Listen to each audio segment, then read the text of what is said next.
Is it 2 buttons? Welcome. We're here now. This me? Rolling action. Fuck it. Hey, look, we're live. All right, welcome to Cracker Cody's stream here on twitch.tv/CrackerCody, where we don't give a fuck. Wait, he's not live yet. Yeah, I am. Oh, what? Hold on. It probably just hasn't updated yet for you. Oh, there we go. Hopefully he has his stream set to mature, because we're about to get fucking raunchy in here. Yeah. Last time, you guys raced against the clock to make it to the mountain, where you made it inside, ran away from a Hydra into some pitch blackness, but right before you did, Alara had the foresight to summon her friend Joff, who opened a big-ass door and saved you all from being lost in darkness, possibly for forever. You then walked into a dining hall with a bunch of giants who freaked out and shuffled you guys out of the room, except for Garrett, who stayed behind. Snuck around and did some things inside that Garrett can decide or not to decide to share with you all until he appeared outside in the hand of Astrin, who charged you with a quest to learn about a new temple and the power that is growing in the Hobgoblin community. After revealing a painting Garrett had, he learned already where the source of the power was. It was from Vanil Tiamat, the god of evil dragons. He wants you to go to Machi and learn everything you can about this church and what they're doing, and then come back to him in 4 days. And hopefully upon return, he hopes to have some answers for Garrett about the painting that he now possesses. He gave some dope glasses that he shrank down to Garrett's size over to Garrett, and he gave you guys a little magical hut to sleep in. He also took some pea-soaked shirts and tearings of cloth into his cave to train his hydras, not to attack you guys when you return. You went to take your long rest. The morning now rises. Inside your magical dome, your beds are incredibly comfortable. When morning sun hits the dome, an added magical effect, everything inside starts to smell like warm maple syrup. Thought you were gonna say piss. Yeah, I was gonna say Warm piss. You're right. Smells a little bit like a lot of urine. No. Smells faintly of warm maple syrup as the sun breaks into the dome and wakes you all in the morning. As you rise, you look around about you through the opaque but slightly translucent dome you slept in all night, and you see quite a few hydras lurking about in the swamp, finding places to rest and bask in the rising sun, most of them resting their heads back down upon large stone of the side of the mountain, some on to downed trees or other large spots where there was no water. You rise to the morning, and as you're all getting out of your beds, as the last of you stands up, the hut slowly begins to dissipate around you, vanishing from back to where it came. What would you like to do, gentlemen?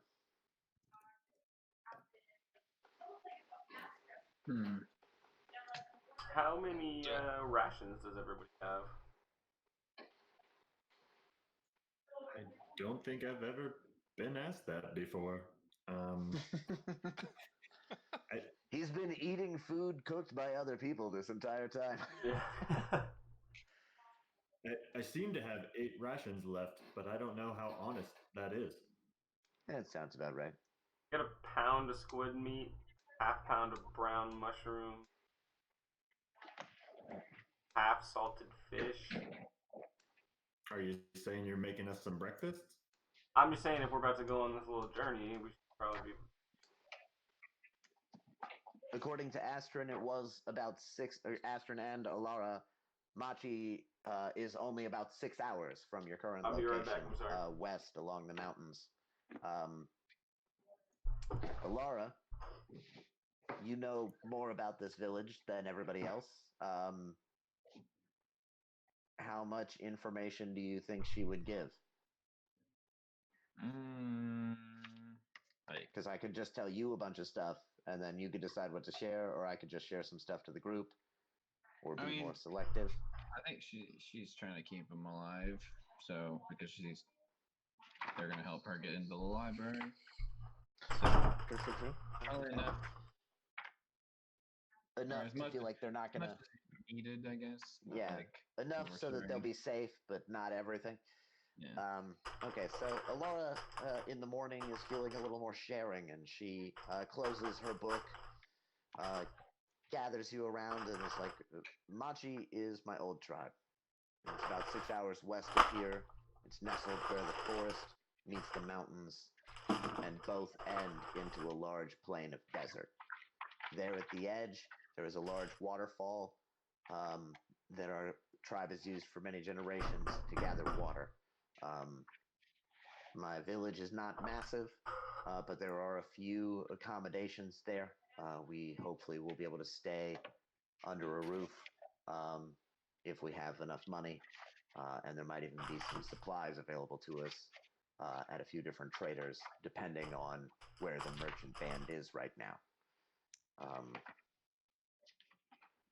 The area is pretty well defended. There are a lot of patrols by Machi warriors that prevent large monsters from using our tribe's location as a hunting ground.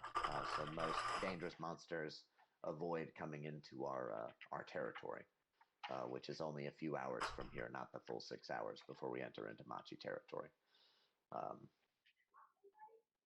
think that's about all she would really feel like she needs to give up. So what's the plan with going in here? Because we have rings of disguises, right? To make us look like hobgoblins. They only last for an hour though. And we're getting into Machi territory in a couple hours, and then several hours of walking through Machi as ourselves, and then disguising once we get in town, I assume is what we plan to do.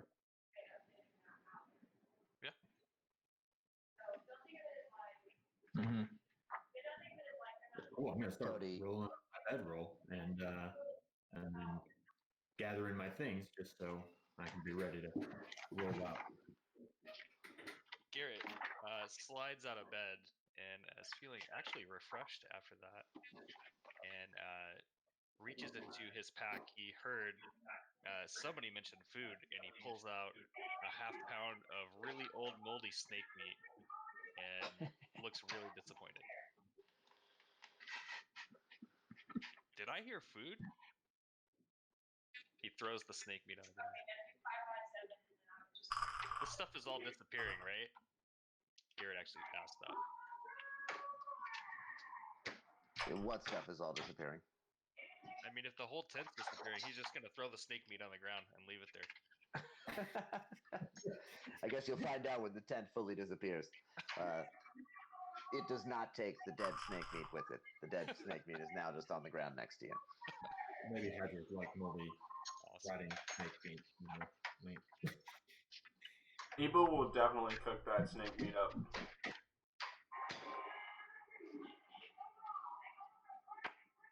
You hear me, Andy? Sorry, what? I said Ebo will definitely cook that snake meat up. Okay, well, Ibu grabs it, and knowing nature really well, sees meat rot and realizes that he would not cook this meat. Oh yeah, duh, I was wrong. You just said that, my bad. I ain't trying to feel sick the whole way there. I just leave it on the. It doesn't. It doesn't get you to Machi quick, mud butt. Yeah. Grizz looks over and stares at Ebo, like wondering if he's actually going to pick up and try to make food out of the snake meat. I thought you had some squid or something. I decide that it's probably better if I keep it for compost. Right. Or leave So you it. just Nah. hit the road? I just leave it where it's at. Garrett kind of scans On the the ground. horizon and is curious if this is really going to be such an easy journey. He is looking to see maybe if there's multiple routes or anything like that. So looking out west with the sun behind you, you see that, of course, there is a lot of swamp and bog directly in front of you, trudging through foot-high water. Probably not the best route.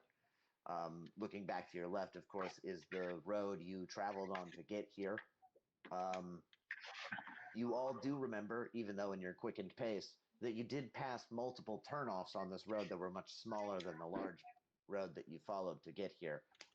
Much smaller, still large enough for giants, but not quite massive like the one you ran on was. You do remember there being a few westwardly trails back south the way you came. There is, of course, a hunter here, who I'm pretty sure can travel through any terrain with his party at regular speed. Hell yeah. So, Ibu, while Garrett is glancing around, points. It's like, I see path. Somewhere in the swamp, he sees a route to take that will not slow your travel at all. Maybe even cut down some of the time it would take to travel to Machi from here. I can show you the way. And show you the way he does. He reaches down, picks up a little bit of dirt, tastes it, throws it down, and then continues to head westwardly. When he steps down into some water, it looks like he would drop down in a foot, but instead he's found places where the earth is very shallow and it's only about an inch deep, and he begins to kind of tread his way in this strange zigzagging pattern through the bog directly west of you all.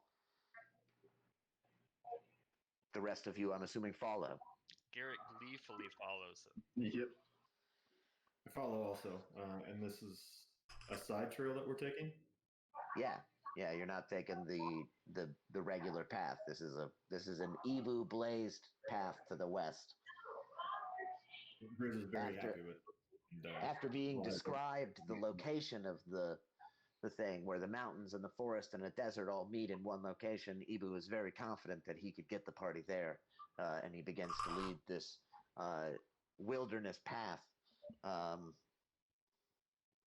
You guys spend about 10 minutes through the bog, past multiple hydras who bask, see you maybe with a half-open eye while warming in the sun, and don't do anything. They continue to just let you pass through.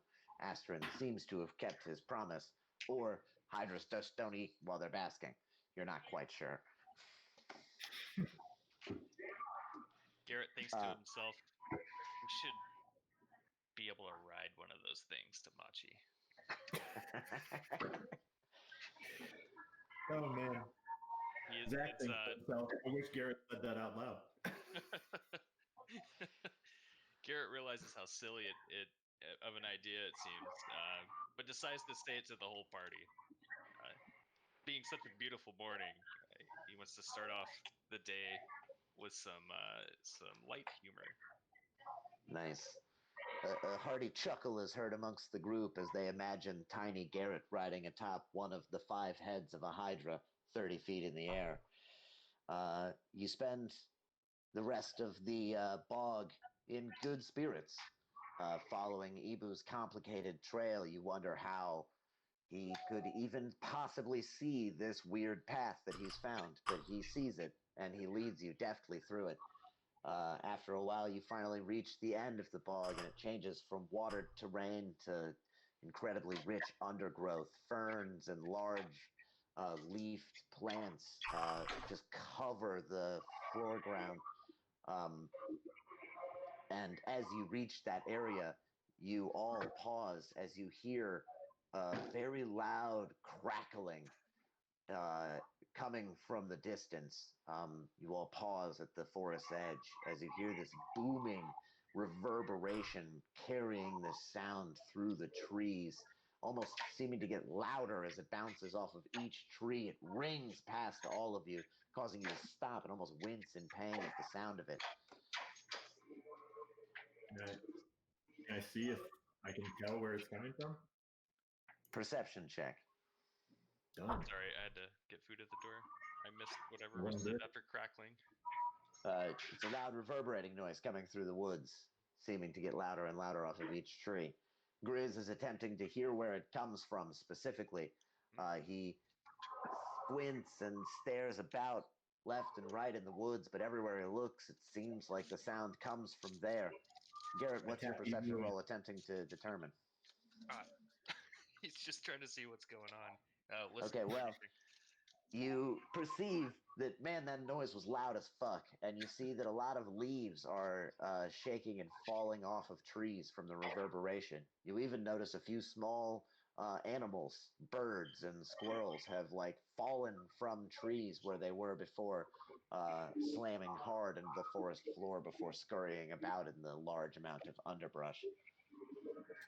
Can There is I tell? Laura quiet. My bad. Go for it. I'm sorry. I was gonna say, can I tell how large the thing is? Right. Do a nature check for me. Wow, I have a -1 in nature. I'm getting 18. You're at a +1 nature. +1? I'm sorry, yeah, because I'm proficient. My bad. Yeah. All right. So, +1 on nature, 18. Okay.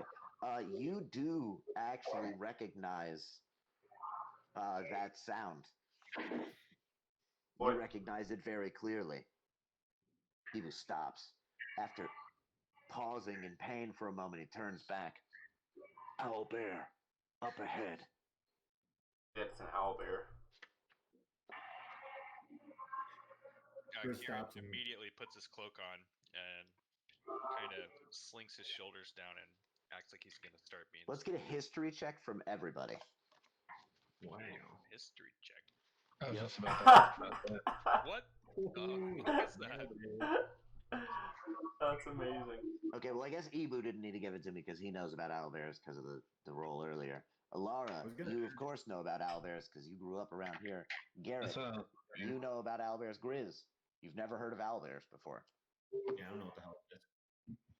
I don't know about It's a big Grizz doesn't scary, know what big scary bear. bear.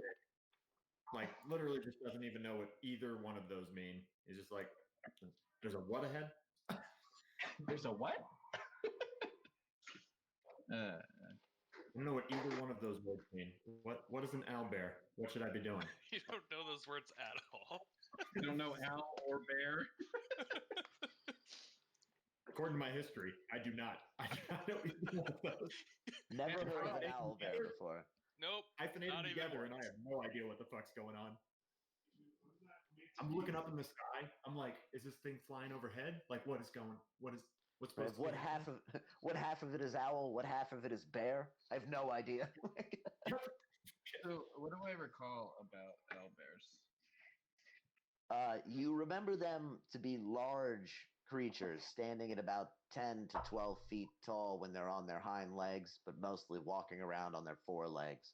They have a vicious clawing cry, what you just heard, and they also are known to work in packs. Well, not packs, but pairs. I apologize.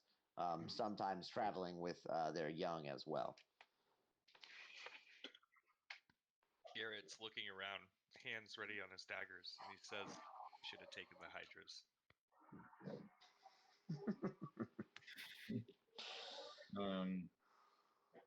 Alara's gonna create an illusion of Garrett in front of everybody.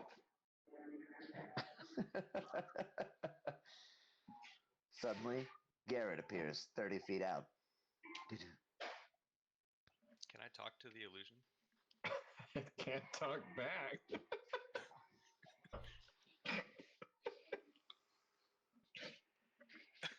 Okay. Did you start talking to it? Is that what you're doing? No, I think Garrett just asked, and Alara just said it can't talk back.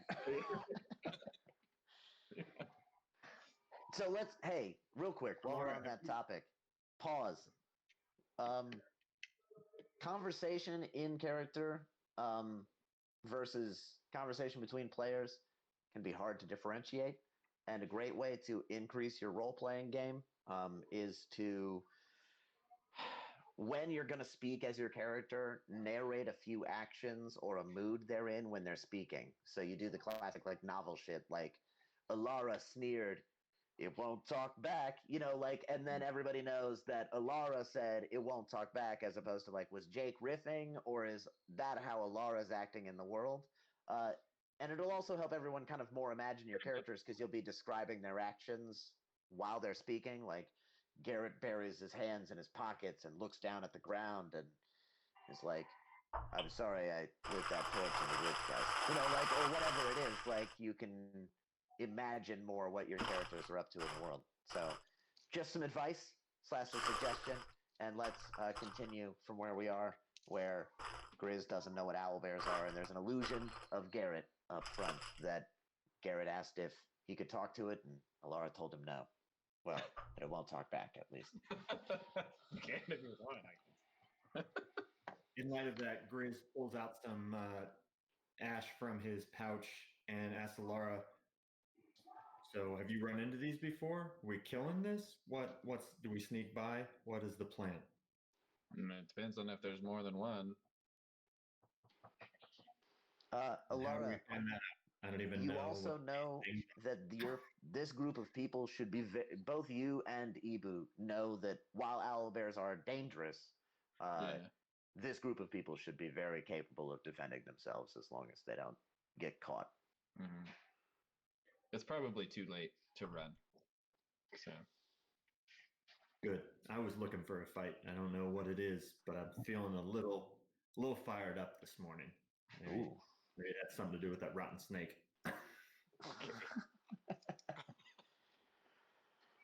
It's a pungent smell. Gets in your nostril. I don't know if you noticed, but it's pretty cool. is that true? Yeah, it woke me up. Woke me up pretty good. It was like hitting some, hitting that strong whiff in the morning and being like, wow, I'm really awake now. All right, let's go do this. Let's fuck some shit up. Do I need to look up in the air, or are these down on the ground?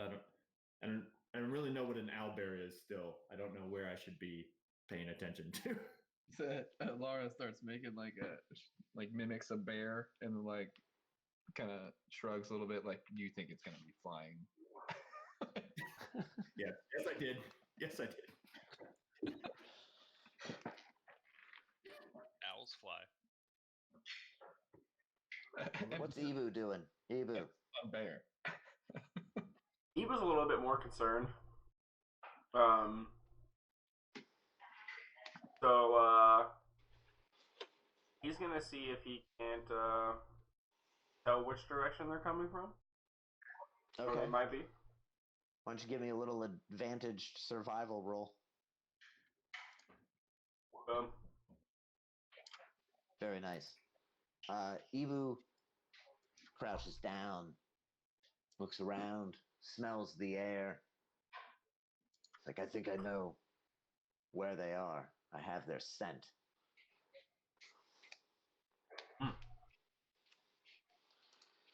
You know that they were here, where you guys are currently, probably within the past 10 minutes, and have headed in the direction you're going. So you'd be coming up behind them if you continued on this way.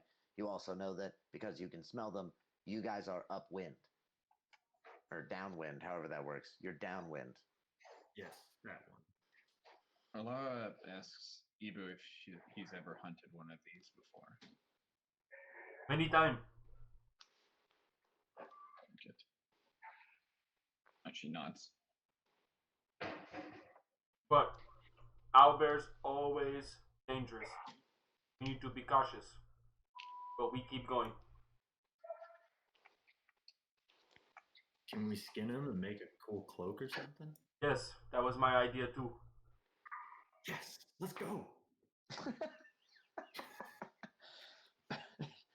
All right, so the group begins to tread forward through the woods quietly. Let me get a stealth roll from the party.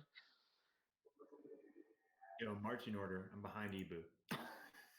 Okay, so Ibu up front. Damn, the hot stealth rolls from everybody but Garrett with the +9. Of course.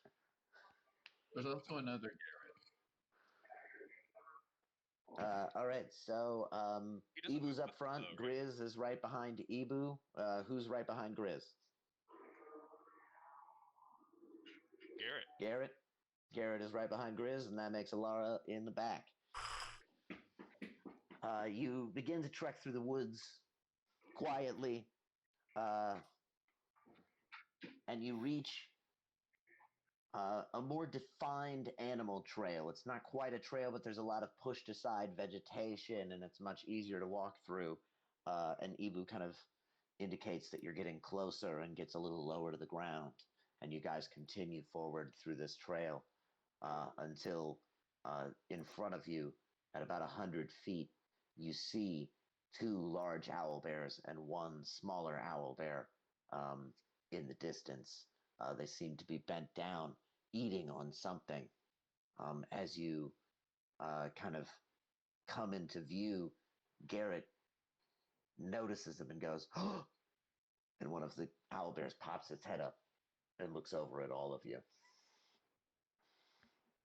I'm gonna snap my head around and be like, psh. You snap your head around to silence Garrett, but when you turn your head back around, you notice that all three of the owl bears are now looking in your direction. Is there any brush or anything nearby that I could duck into? Does Garrett see anything? I mean, the entire area is kind of covered in undergrowth. The owl bears, the two large ones, stand up on their hind legs, and the little one kind of scurries off as they kind of towards it, and it kind of tramples off away from you all, kind of running away as Mama and Papa Bear stand up on their hind legs. One bear is at least 12 feet tall, while the other, a few feet shorter, is still massive in size. They clearly see you all here. Let's get initiative rolls from everybody. How far away are they? Definitely go time.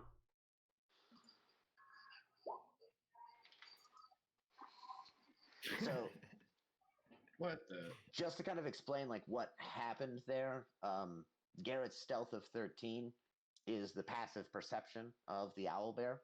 So without attempting to hear or see you guys, they're going to notice Garrett automatically and look over at you all, which is why there wasn't like a opportunity to hide there.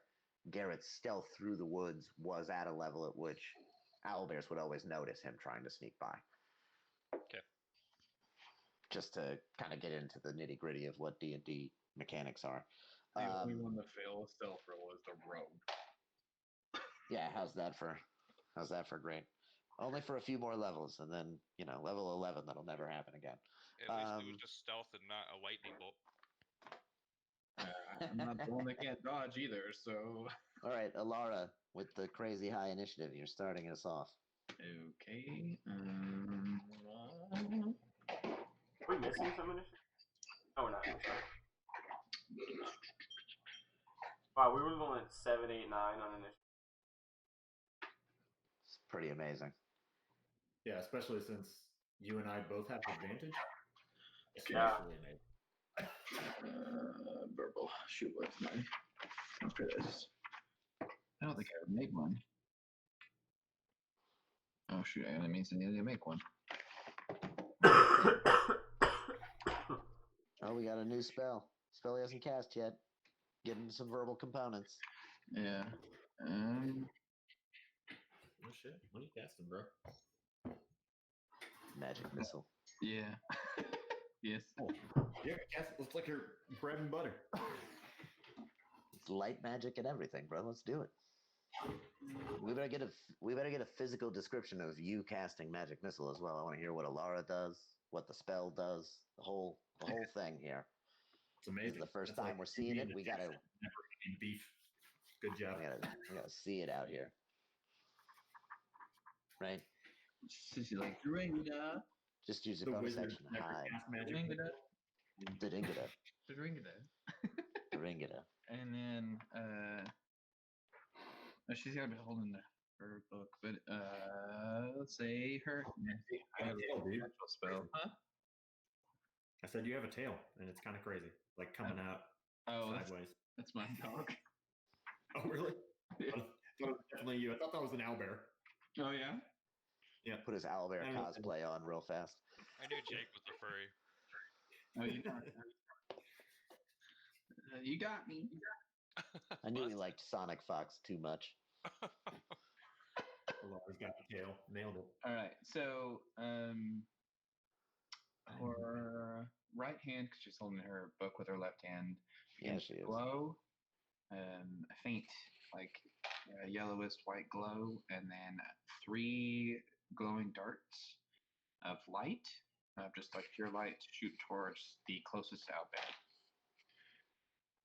And that does. So they're equal distance. Right now we've got a big and a small owlbear for distinction. So the big one. Big one. Got it. And do that. And it only does 4 damage. Is that right? That is one dart. If I'm not mistaken, it does one dart at a time. Yeah. So I just You did it. shoot 3 darts every time you cast it. Okay, Boom. so they're all at the same one. Yeah, because you can choose any target with each of the darts. Right. So That's my So you do favorite thing 9 to do. damage to the big bear with your force missiles. yeah. So Alara withdraws her book from her satchel, flips to a page with her right hand, holding it in her left. Says Doringada while holding her hand out forward, and then 3 bolts of light launch forward towards the bear, slamming it in its gut 3 times. It moans in pain a little bit, and then it is that bear's turn. It rushes forward 80 feet. It is now 20 feet away from you all. Where's my pen? Oh, there it is. And then the other owlbear rushes up 20 feet, or 80 feet, and it's 20 feet away from you all. And then it's Ibu's turn. Ibu Tibu slowly turns into Ibu, a your tree. mic is muted. Oh. You've been muting yourself like a jackass. Hi, Talking to the guys. stream instead of us. I am sick, so I'm protecting you all from coughing and welcome. Oh, word. Well, I'm sorry you're sick. Yeah, Thank you for muting. Ibu Tibu slowly turns into time. The bark kind of materializing on his skin and branches like slowly growing out of his back, and yeah, exactly. That's a great visual. Perfect sound. That's why the cameras are here. A bow forms out of So you his said they're here. skin, out of branches. He shoots at the owlbear that was hit with the magic missile.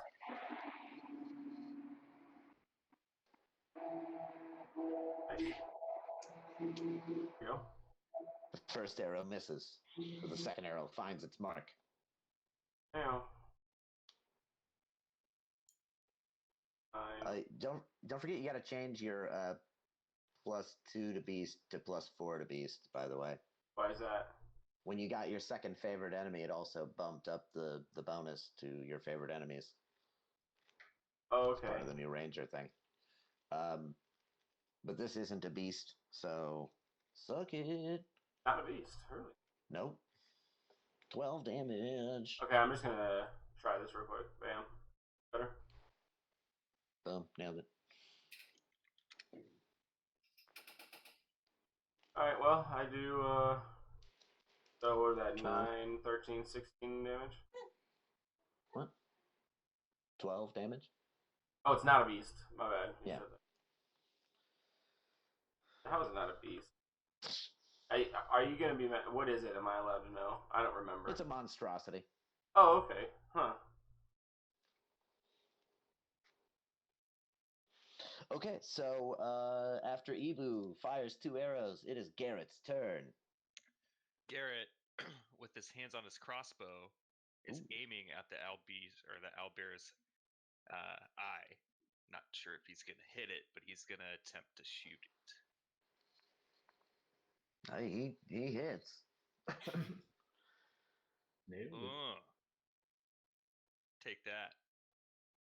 Takes 5 damage to the well, not to the face. That's not enough damage for a face shot. I mean, I guess it is a halfling with a hand crossbow, so that Yeah. hand crossbow is like tiny. Right. You shoot him with like a 2-inch dart, and it hits his cheek, and he like growls about it.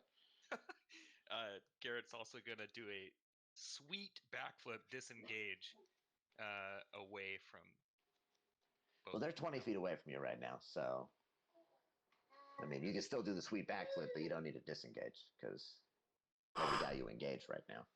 Oh. Then he does. Grizz says, "You should hide." He runs to hide in the stuff nearby. What the brush, I guess. You duck off into some large brush and hide. Tutu. very well. Awesome. And now it's Grizz's turn. And Grizz backs up 30 feet and pulls some dust out of his hand, or some ash out of the bag with his right hand, and he throws it up in the air and then pushes forward with his left hand out in front of him and says, "Extinguish the light!" And then he casts twin chaos bolts on both of the creatures at level 2. Oh shit. Level 2 out here. Well, the first one hits. And I think I have to add them d6 manually on this one.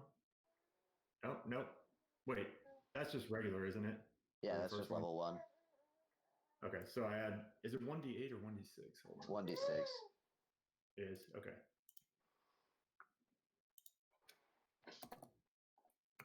Yeah, it always stays 2d8 so that the spell choice thing doesn't change.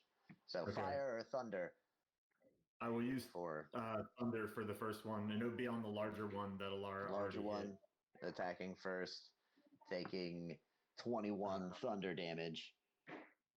And then bleeding it up big time, Yes, sir. we will do Sir. the second one. singeing off its fur and feathers. You can smell the grossness of.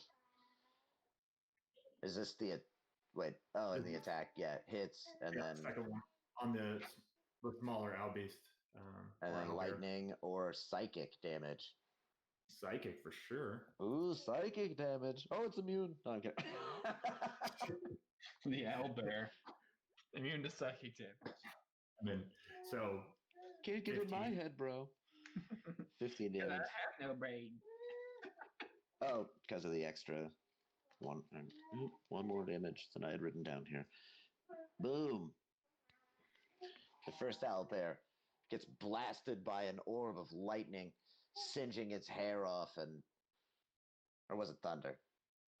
It was the thunder, first one's wasn't it? thunder.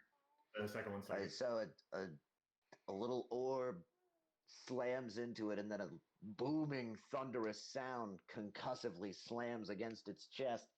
And then right afterwards, the second one gets I guess the psychic grab- damage. yeah, so like a force and kind of moves his arm up towards his head like a ring pain inside his skull. And then Alara goes. Jeez. I need to be better at planning these things. She is going to use Ray of Frost.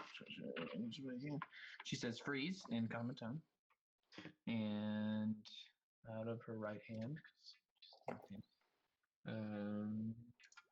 shoots a Ray of Frost.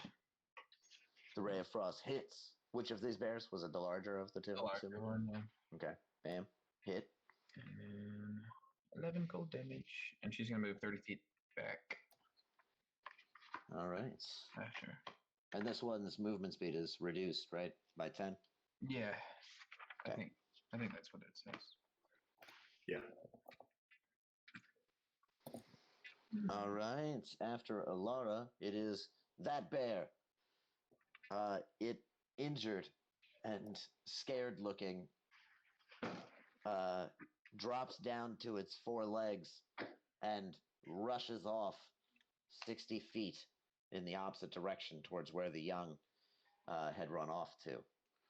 Immediately afterwards, the smaller of the bears rushes forward towards Ibu, who's standing there in tree form.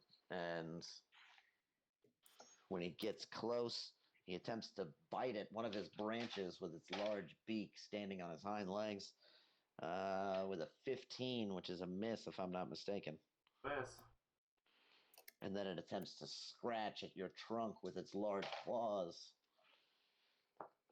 Landing the scratch, it does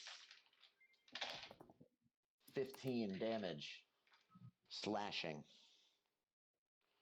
to the trunk of your tree. Wait, did he turn into a tree? Did he get the hit points, or are we not at that? It's not my turn What's that? yet. At the beginning of my turn, I'll get him. Don't you now at level 7 though get the whole like when you turn into it you get healed shit? No, I don't think so. I thought your health went up equal to your level when you turned into a tree, just that one time. Thought it was So level- equal to twice your level even. I don't think Oh, so. you might be right. I'm going to look it up. Unearthed Arcana. Dun, dun, dun, dun, Primeval dun, Garden. Level 7. When you gain the Endurance and the Ancients of Florence, your hit point and current maximum hit points increase by 2 per ranger level when you assume Guardian form. This increase lasts until you leave your form. Your hit point maximum returns to normal, but your current hit points remain the same unless they must decrease to abide by your new hit point maximum. So you should have gained 14 maximum hit points and 14 hit points when you turned into it last turn. 14 maximum? Yep, and current hit points. So whatever your maximum is, you went up 14. Okay. And then so, when you go back to regular form, you're going to lose that maximum of 14 hit points. Right. It resets back down. But the healing that you get from turning into the tree does not reset. So if you were at like 10 HP and you used this ability, you'd go to 24 HP and your maximum HP would go over to whatever it becomes. And then if you turned back into it, you'd still have 24 HP, like if you changed back to normal next turn. Does that make sense? Right. Okay. So you basically, for a bonus action, can heal yourself for 14 right now. Slash also give yourself 14 more hit points on the maximum. None of this is temporary, though. Yes. The maximum part is temporary. The hit points you gain from changing are not. Right, exactly. It's just hard to do on a character sheet, you know what I mean? Yeah, you're going to be shifting your max up and down. My yeah, I'm just going to use my temporary hit points as a thing. But Don't, because it can't stack with your temporary hit points from your other thing. Does that make sense? okay. So my hit point maximum goes up by 14. 14. Because it's 2 times your level. 3. And then if you were at full HP, which you were, your current hit points also went up to 63. Right. And then this thing just hit you for 15, so you're at 1 less than the HP you started with. If you need to, under flaws, you can add a resource to your character sheet.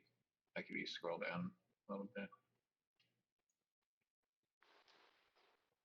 It's just because that hit point value can be like healed up to by other characters and that kind of stuff. So right, I'm just gonna have to keep on my temporary hit points, which you only gain from your feet every turn at the start of your turn. So I just need to do 14 every time I go into it. Yeah, well, it'll be 16 next level, right, and so on. It'll be 40 hit points when you're at level 20, which is fucking crazy. Yeah, that is crazy. Okay. Seems good. Cool. Right, especially since at the beginning of your next turn, you gain half of your level in temporary hit points. You basically are gaining 17 hit points a round if all you do is change back and forth. Right.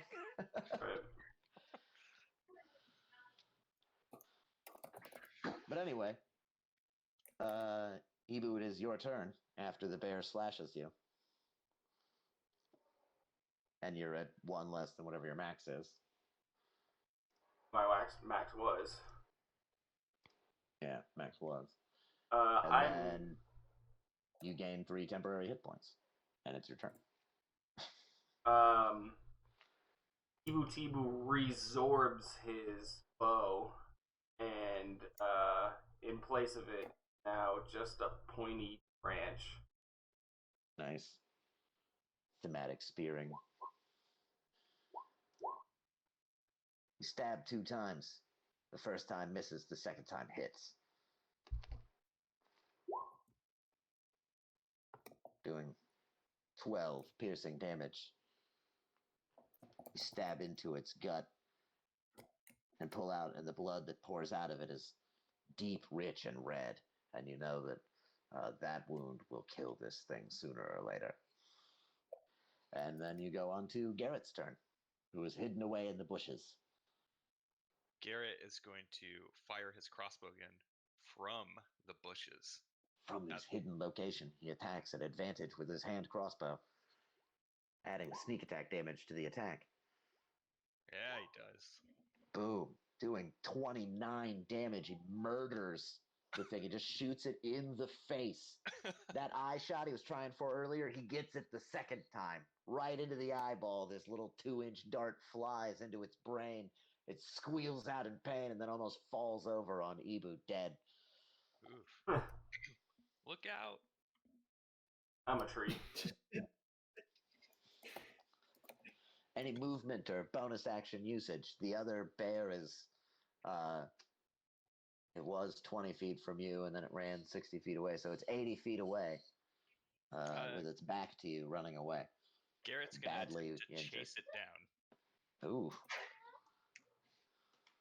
Bloodthirsty. You can move 70 feet if you use your dash action on your bonus action, And so making it only 10 feet away from you. he dashes out of the bushes. Little ninja feet cutting through the tall grass. Garrett rushes forward, Yeah. stopping 10 feet shy of his prey when Grizz snaps into action. How far away is it, you said? 80 feet. Well, no, because you ran back 30 feet on your turn, so it's 110 feet away from you. Dun, dun, dun, dun, dun, dun. And Grizz once again grabs. Actually, no, not. Hey, he doesn't. Hey, whatever he was, he's not. He goes to grab something, Sorry? stops, Grizz. and changes his mind. And thinks, and then grabs ash out of his bag and slowly sprinkles it out in front of him and says, "You better slow down." And then casts Ray of Frost on the Owlbeast. Ooh, Can you stack those? Ray Or of is it just Frost once? is. Its turn already happened, and I imagine part of that that last one, it right? does because it just reduces their speed by 10 on their next but turn. I missed, and I would have had to move up to be in range. Apparently, it's only 60 feet. So Yeah, you Nice. couldn't have even moved that close without dashing. Nope. I Should've guess you could have checked that bonus actioned, could have run forward and then bonus action Misty stepped to be able to Jesus. Ray of Frost right now. that would not have happened. Burn just- a level 2 spell slot just to get that killing blow. We just wasted a Ray of Frost, and he moves 30 feet closer to the owlbear, and Shoot, that freeze. He soul shoots a Ray of Frost at a branch and misses. behind the owlbear. It's nowhere near him. That's some dead empty space right there. He must still See be that? getting used to that one. See the ash out in front of him turn into snowflakes as a Ray of Frost gets nowhere close to the owlbear and shoots through the air. Like, what the fuck are you doing, man? Grizz I don't know. just pops one off straight up. He just Ray of Frost's in the air like, yeah, let's fucking get him. And then runs 30 feet. It's very useful. And then it's Alara's turn. Did it? So he's like 110 feet away from us. Yup. Jesus. Well, from you. Okay, I don't want to burn the spells.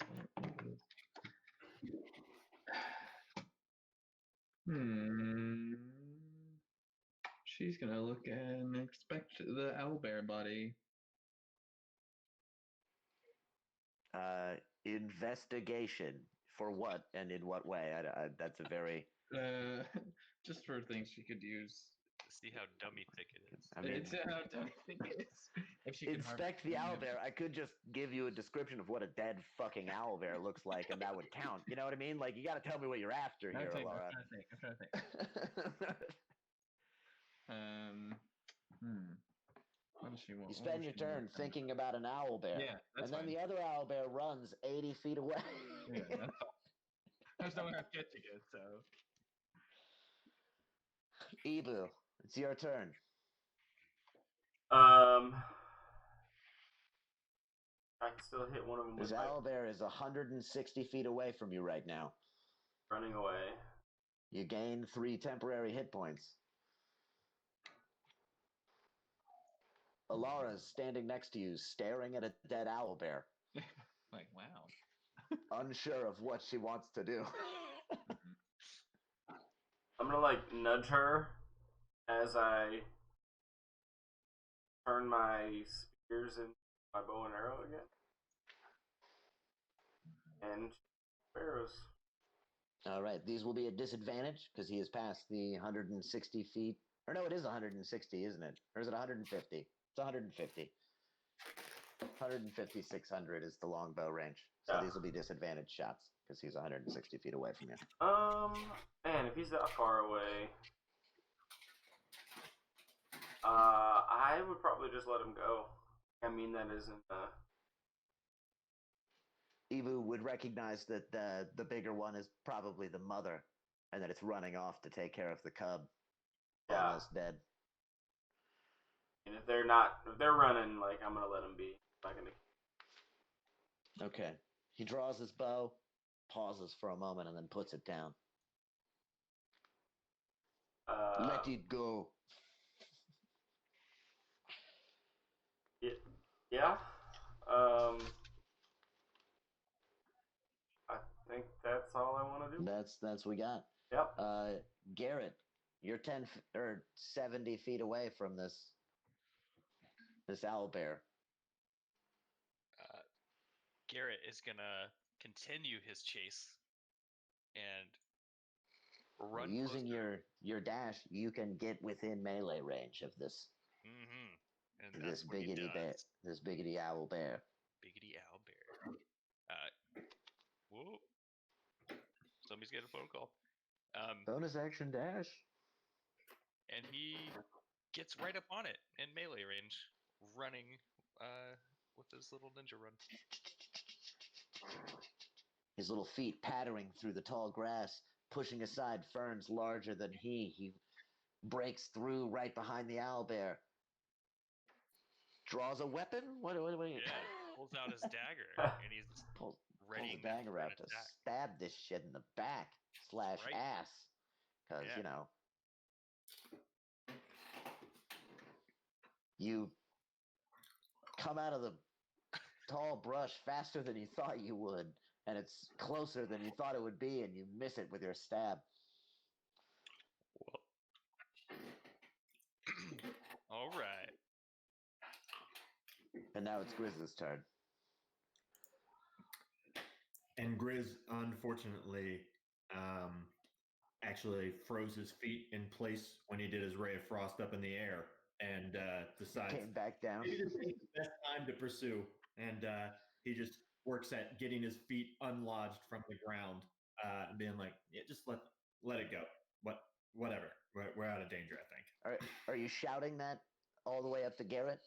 Or are you saying that to the, three of you that are kind of close together The back people where it around used me, to be? Grizz just says it to his vicinity. He doesn't Okay. even realize he's very occupied with his feet being frozen to the ground and all cold right now, and he's not even paying attention to Garrett chasing stealthily after the thing. He's like, "Guys, just leave it. I mean, I can't even go anywhere right now. We should just let it go."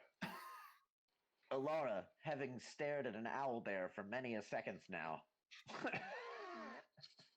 decides what she wants to do. She snaps out of her conundrum and goes to help Grizz get out of his predicament. Ooh. Alara walks over and what do you have, a quarterstaff or something? What do you? We need to do prestidigitation, some flames on on his feet. And Grizz looks side-eyed, very leery at Alara, and gets some dust in his hand, or some ash in his hand, just ready in case some shit's got to go down right now. Like while he's pulling his foot up, one of his hands is filled with some ash. The fire is small enough and in a controlled enough area that the ice just gets slowly weaker until you can snap your foot out of the weak melted ice, and your feet are free thanks to Alara's small flame. Grizz looks up in bewilderment at Alara and says, "Did you just fucking help me?" She kind of says, "It's not that weird," and turns away and then kind of walks towards where Garrett was running. All right. Well, Grizz stares back down at his feet in disbelief that he was just helped by Alara, and it's like shaking him off, kind of like kicking the wetness off of his feet that just melted the ice, and just kind of like. At this moment, the owlbear continues to run away from Garrett, who gets an opportunity to stab it with his dagger if he wants to with his reaction. Nope. This time, he catches the beast with his dagger, stabbing it in the back of its thigh as it limps awkwardly. You kill it. All right. You kill it. You kill it. It lumps over. The three of you hear it as it falls down. And you assume that Garrett's over there somewhere, but you can't see him in the tall undergrowth. Grizz tries to send a message out in the area and say, "Did you just kill that baby Owlbeast mommy?" I Garrett, like how all of a sudden you respond talk back. about it like that. Did you just kill the We're like, mom? can we make furs out of it? Yeah. A Did you sudden just kill his realization mommy? comes over Garrett that he might have just done what Grizz mentioned. He was so in the moment of wrapped up trying to kill it, even trying to impress Grizz, who was so happy to hunt just a bit ago. This and then looks a little disappointed and says yes. It says yes. That's amazing. A long pause of contemplation followed by a somber, yeah.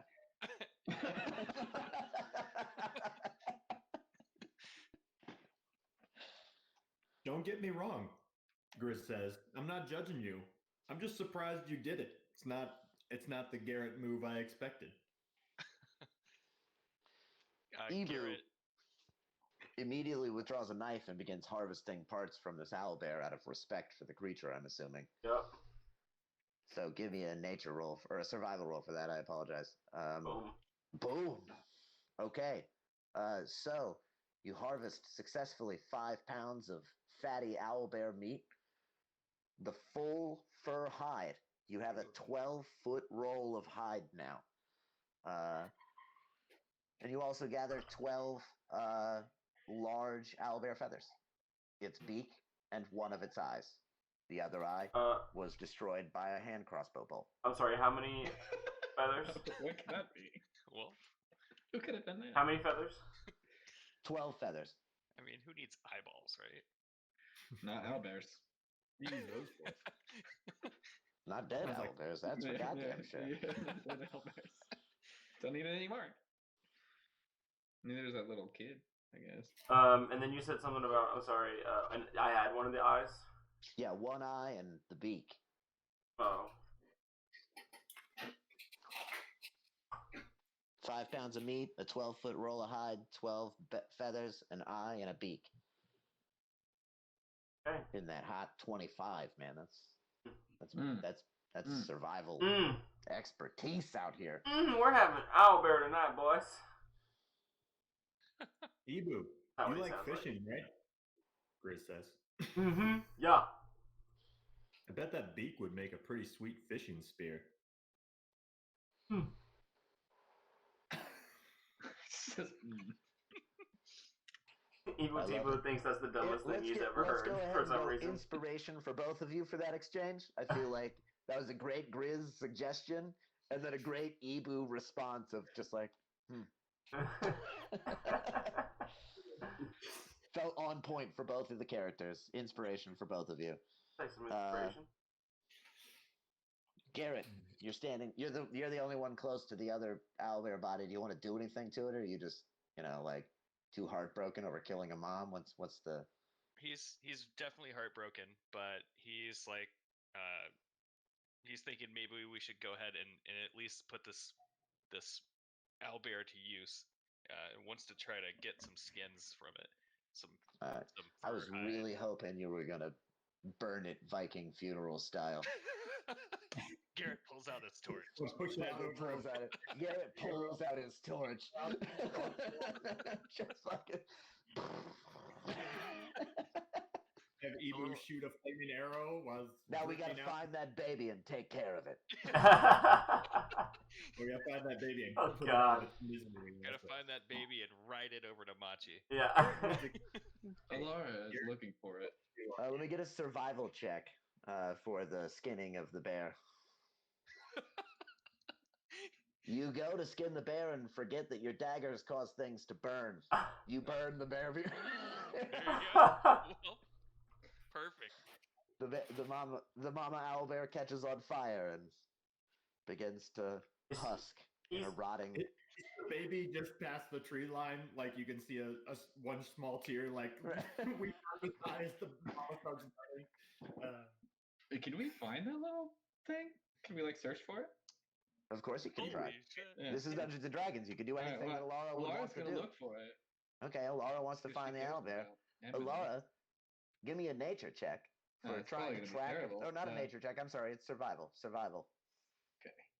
Nature you'd be better at because it's intelligence based. But hey, crushing it on the survival. Pretty good at that too.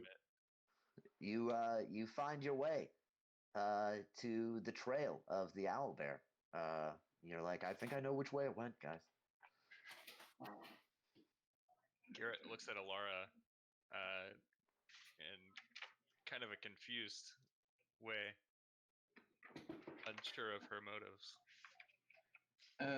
Okay, I have a outside of game question. So was I supposed to start with rations? Because I don't think it. I don't have One it of, listed. all of the packs, I'm pretty sure, start with rations in them. Okay, because I looked up scholar pack and it doesn't. Oh, well then, yeah, go fuck yourself. All right, Go for it. well, that's what I was wondering because I was like, I don't know. You could Good always- thing that Ibu fed you food yesterday. Yeah. Think. Yeah, 'cause I could just start here right now. I was just wondering because I definitely don't have it on So, my character sheet. real quick, how food and drink work as far as what it does to you if you don't have it.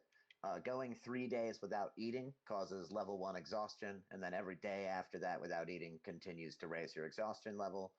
Going 1 day without water increases your exhaustion level by 1.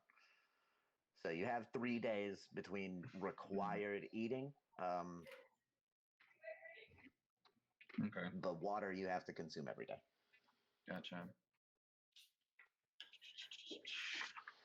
Oh, So anyway, wait, hold on, I'm moving my back. Alara is now on the trail of an owlbear, baby owlbear. Is she telling anybody what she's doing, or She grabs Just- Garrett and asks if he has any food on him. stomach rumbling? Well, no, not for her. Oh, Garrett. Still confused, Garrett checks his pack, but kind of gives a shrug. He doesn't have anything. All right. Grizz walks up behind them using. Well, I don't think he can use message to listen, but he walks up behind them and throws a ration to Alara to catch.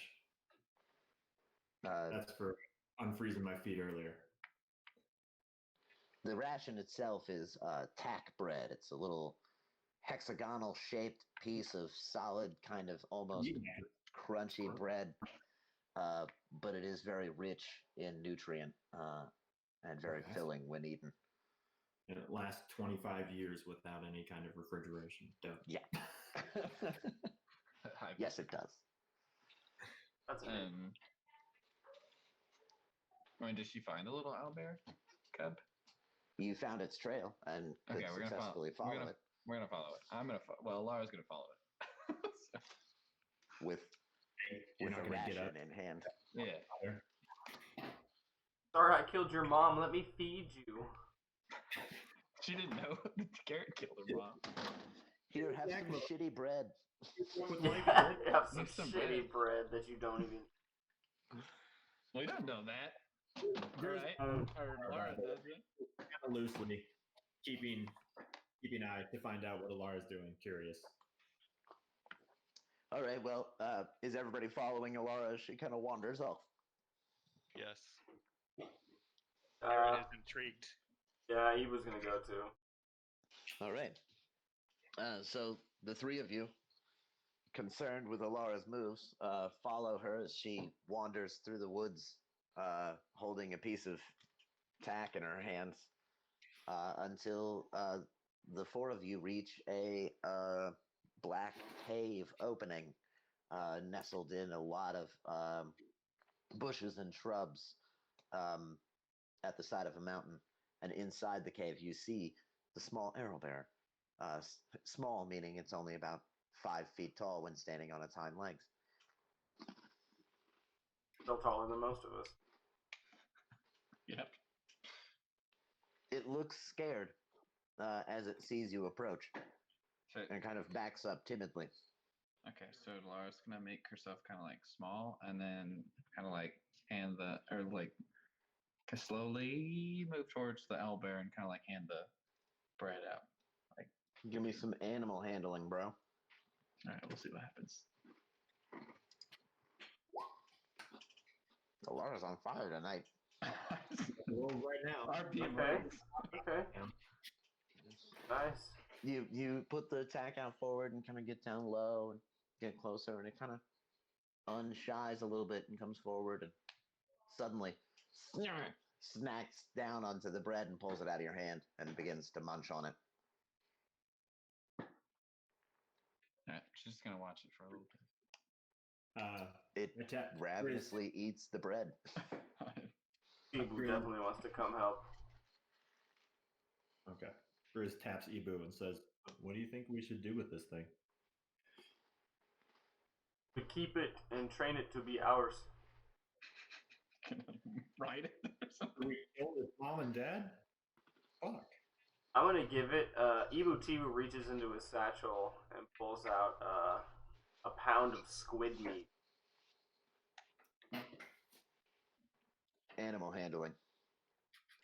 If you fail and I pass, I'm gonna laugh so hard. Okay. Huh.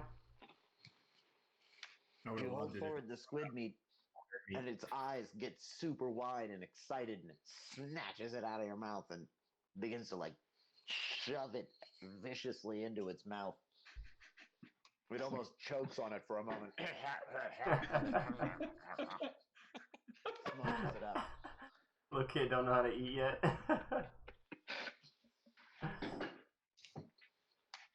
How big At is this thing? moment, so it stands about 5 feet tall when it's on its hind legs, Okay. but when it's on its forelegs, it's about 3.5 feet tall. It's like a really large dog. Its face is the face of an owl. It's tufted and feathered, and the feathers continue down its kind of long neck for its body until it reaches a large press of fur where the rest of its body is very bare looking.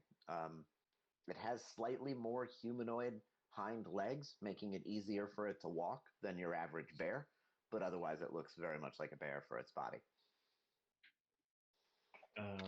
Grizz goes and asks Lara, "Do you think it's a good idea to make a pet out of this owlbear before we head into stealth mission in the Hobgoblin town?" We can leave it on outskirts. We'll be fine. We're gonna put it on a leash. I don't know if it's like housebroken yet. Yes, I will make a leash. I have a whip. I also have a fishing rod and string. I also have a leather satchel, and I have a saddle for a wasp. What of these things are you wanting to do? I don't know. Put a saddle on it. He's gonna Probably- whip it. Whip it good. I'm gonna use the whip. Yeah, I'm gonna use the whip and like the leather satchel. Could I try to fashion those into some kind of leash or something? Make a harness. So you remove the strap from the satchel to make kind of a collar and then attach the whip to it? Yeah. All right, sure. Better roll something. Okay, we're gonna have to Nah, it's feed. fine. Okay. Alara reminds them that we will need to feed it a lot. I can do that. Alright. All right, well, you slide the leash mechanism around the owlbear, and it is weirdly confused by it, but also not very afraid of you guys right now, so it kind of just lets you. Okay. And you got an owlbear on a leash. So Can I tell if the owlbear is male or female? You reach down and touch its genitals. Yes, I do. It's the only way to tell with owlbears. It's a male. You wanted to know. I know, it's just having it, like spoken to you that you're touching like male. Gonna tell you, it's just kind of funny. Is this like in a lizard pouch? Like, how is that the only way to tell? Is it like tucked up in a pouch and he had to like? Either way, it's either got balls in a pouch. Yeah, all owlbears have a fupa. Yeah. Oh, you gotta get up under. Does the owlbear get extended after it does the gender check? Oh my god. You would never know. Yeah. Anyway, Grizz rolls his eyes like- and says, Ibu, which way is it? Which way do we need to go?" Ibuti was not really paying attention. He's kind of like looking down. He like goes to like pet the owlbear on like the back of the neck, like scratch it. It doesn't love it, but it accepts it. Doesn't love it. Why is that so funny? Just Anyways, walks a little bit, okay, Um, kinda do his own thing. and then he's like, this way. He like goes out of the cave and tries to tug the owlbear softly. The Nice. owlbear follows. Nice. So Ibu begins to lead the group again with his owlbear, initially kind of dragging behind him, but eventually getting the hint and just walking next to him as if a dog on a leash. Grizz changes his walking order to the back of the pack.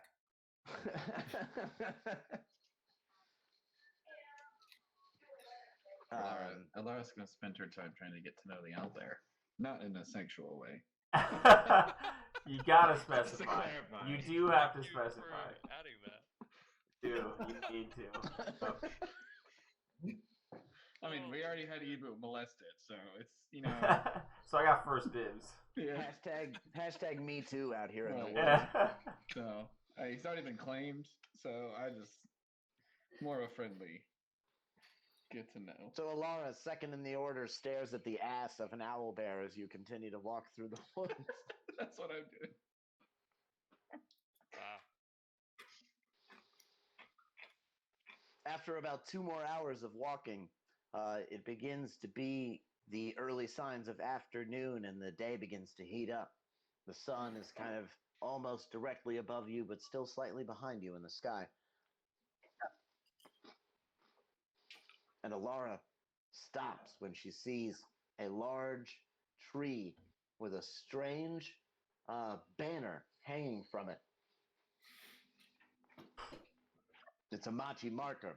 We've Oh, yeah. reached Machi territory. We're here.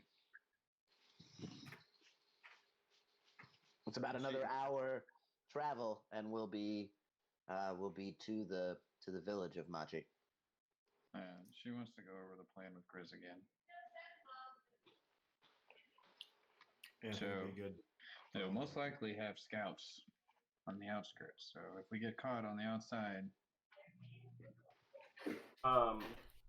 If Alara uses one of those rings, look like somebody else.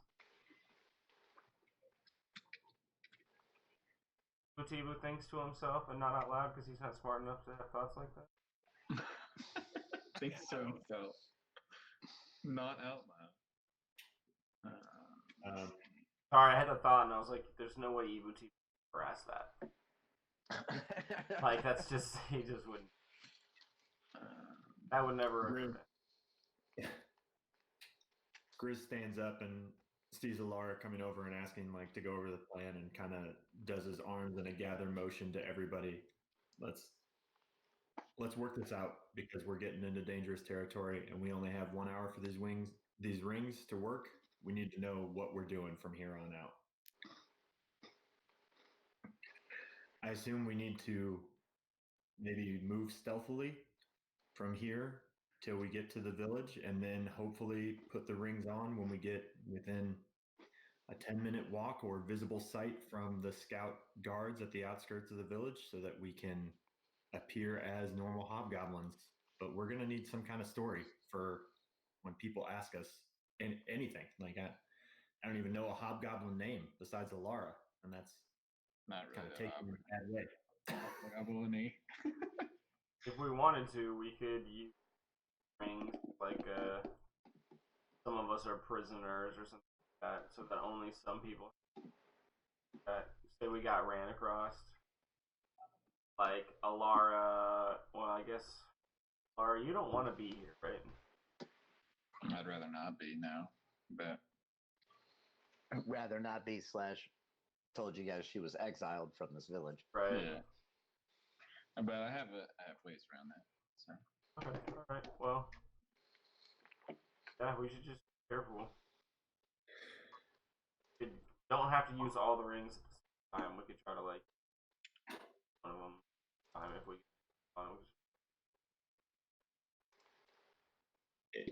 Andy, what's the recharge rate on the rings? I just remember it lasted an hour. I don't remember if there was a recharge time. Like once a day. He did not say. I don't believe. Oh. I think you're right, Ibu. I think it was once a day. You could use it for 1 hour, if I remember. That's just what I seem to remember, but I mean. I think it was just like the disguise self thing. So, yeah, we need to find out if we're all going as hobgoblins. I mean, Alara, do you know what the procedure is at all? If we do take a couple of us in as prisoners, I mean, what could happen to said prisoners if we try to do that? I wouldn't know, actually. I mean, I would know, but I don't know. Alara would know, but I don't know. Yeah, Alara knows that the community of Machi is very militaristic.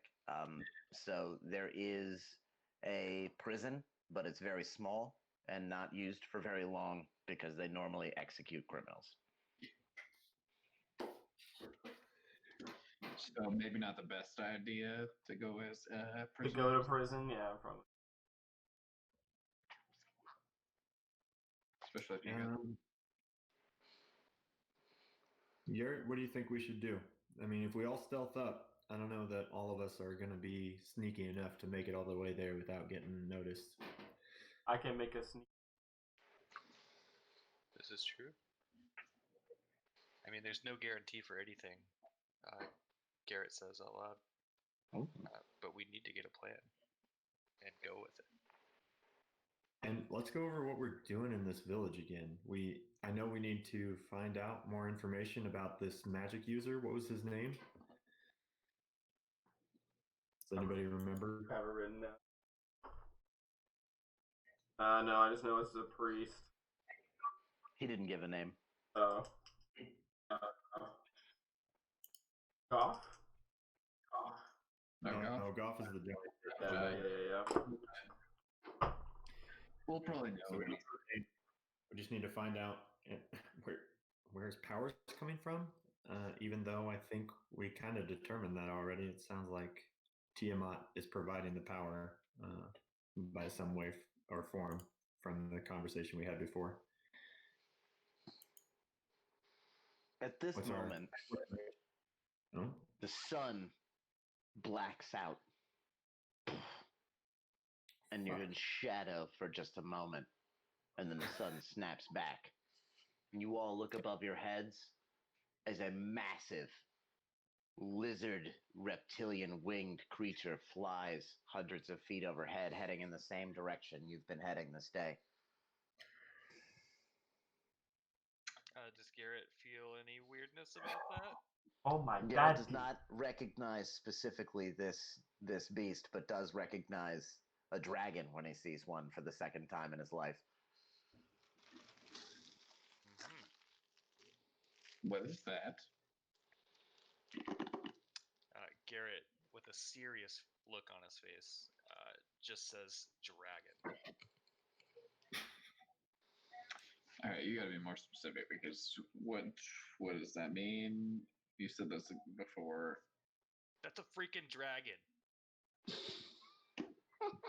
Saying it louder. Yeah, saying it louder makes. Yep. Mm-hmm. Evil Teeble goes, oh. Does it look As like it gets it doesn't further look like off in the human? horizon, the sun is basking off of the scales that run all along its body except for on its wings, and they shine brightly as they are silver metal scales reflecting sunlight off in every direction. Almost like a giant flying disco ball. Group watches the dragon fly overhead and looks at the group kind of gravely and says, I think we need to go now. I think we need to find out if that dragon is headed to this village. Real quick, everyone from the old world knows that Bahamut is the silver dragon, the god of their religion that runs kind of shit back home that Baron serves. Silver dragons. So everybody but Alara. Everybody, but Alara knows that information. Alara knows nothing of dragons. She keeps saying dragons. She's like, what? Huh? What? Alara, do you remember when we talked to Astron? He talked about a dragon named Tiamat. I don't know what a dragon is, so. It looks like that thing that just blocked out the sun. It's a giant lizard-looking thing. Big lizard that can fly. And usually when it breathes on things, they sometimes die because they breathe out flame or some kind of magical attack. It's really bad. It's really bad. So, go find out if the village is getting roasted to the ground. Sounds like not a good idea. I think sneaking into the village got a lot easier with a silver dragon, possibly Bahamut, flying overhead. So I think we should start going. That it is not the same dragon that he has seen before. And he says he's only seen one dragon once before, and that is not the one. Also, he knows that it's not nearly as big as the one he's seen before. He also mentions that. He says, I think we should follow it, and he points his dagger in the direction of the dragon. Ibu, can you make us stealthy? We should go. Ibu Tibu just nods and kind of rubs his hands together and then puts them on his temples. Just, like fog starts pouring out of his nostrils. It's like black smoke that like sifts all around us. How long does this stuff last? Up to an hour. So it'll get us there. That should do it. You have a plus 10 bonus. I'll take it, and I will be stealthy as shit.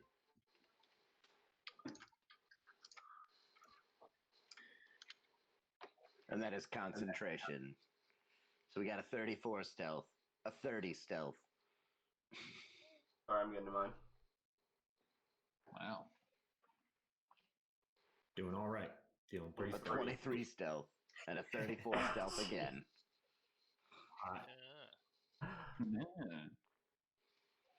All right. So the group of you begin to... Sorry? Before we begin to go, Ibu, you want to bring the Owlbeast with us? Owlbear, sorry. We're an hour outside of town. Nah, Ibu's like, I will leave it here. I will remember where it is. Like tie it to a tree or something. All right, you tie it to a tree. I might actually, yeah, that's it. No, I'm good. All right. Yeah, we should leave it some food if we're gonna be, I don't know. So it's only an hour outside of town. Like I can literally spend an hour of when everybody else is sleeping. I don't have to sleep that long. All right. Go out there and take care of it. Plus, I'd already ate today, so.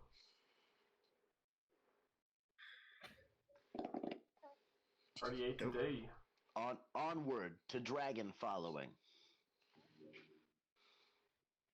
the four of you make your way in the summer's day heat through the tall grass and in between the trees. As you get closer and closer to your target, you notice more and more small animals and creatures in the woods running in the opposite direction you are all heading. As you get closer and closer to Alara's home, she also becomes to be more and more nervous, showing clearly on her brown face. Right, your face is brown, right? It's a dark orange red, yes. Dark orange on her mauve face. Yeah, sure. You, after a moment, or after about an hour of traveling, reach the end of the forest, and you see a village constructed of wood out on the sand desert at the edge of a small lake. From your point, you can see black smoke rising up from half of the village. You can also see an entire section of the village covered in a frosted ice. Over the tops of some of the buildings, you see a large silver dragon roaring in anger towards another large dragon. This one gold, not quite as large,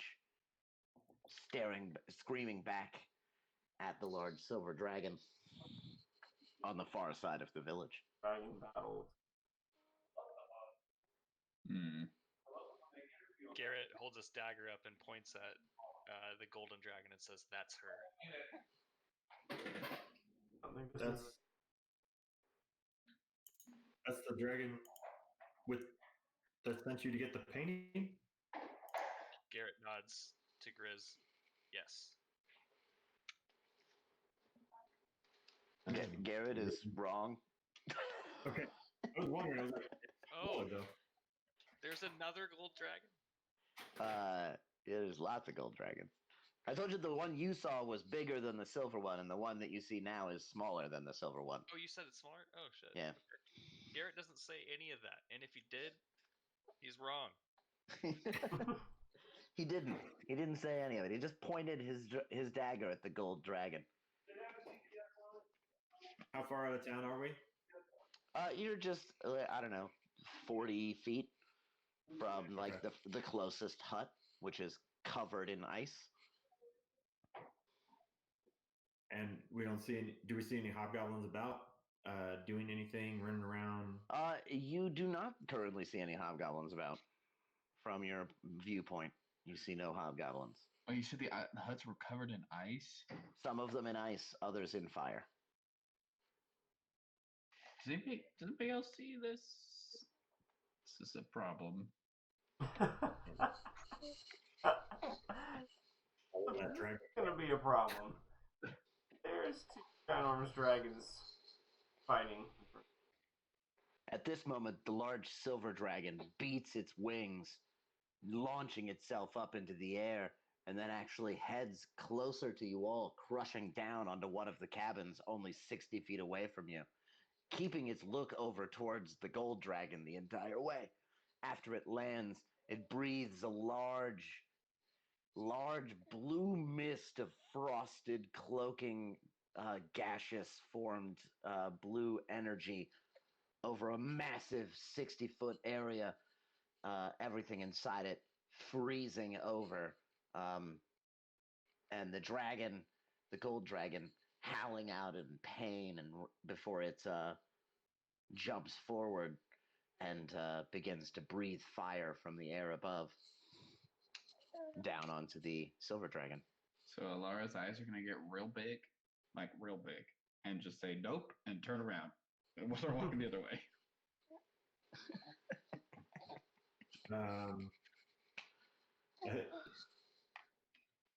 Grizz is kind of going to do the opposite. He's going to look around and see if he finds any place that he thinks may be a safe vantage point to get a better look at what's going on closer to town.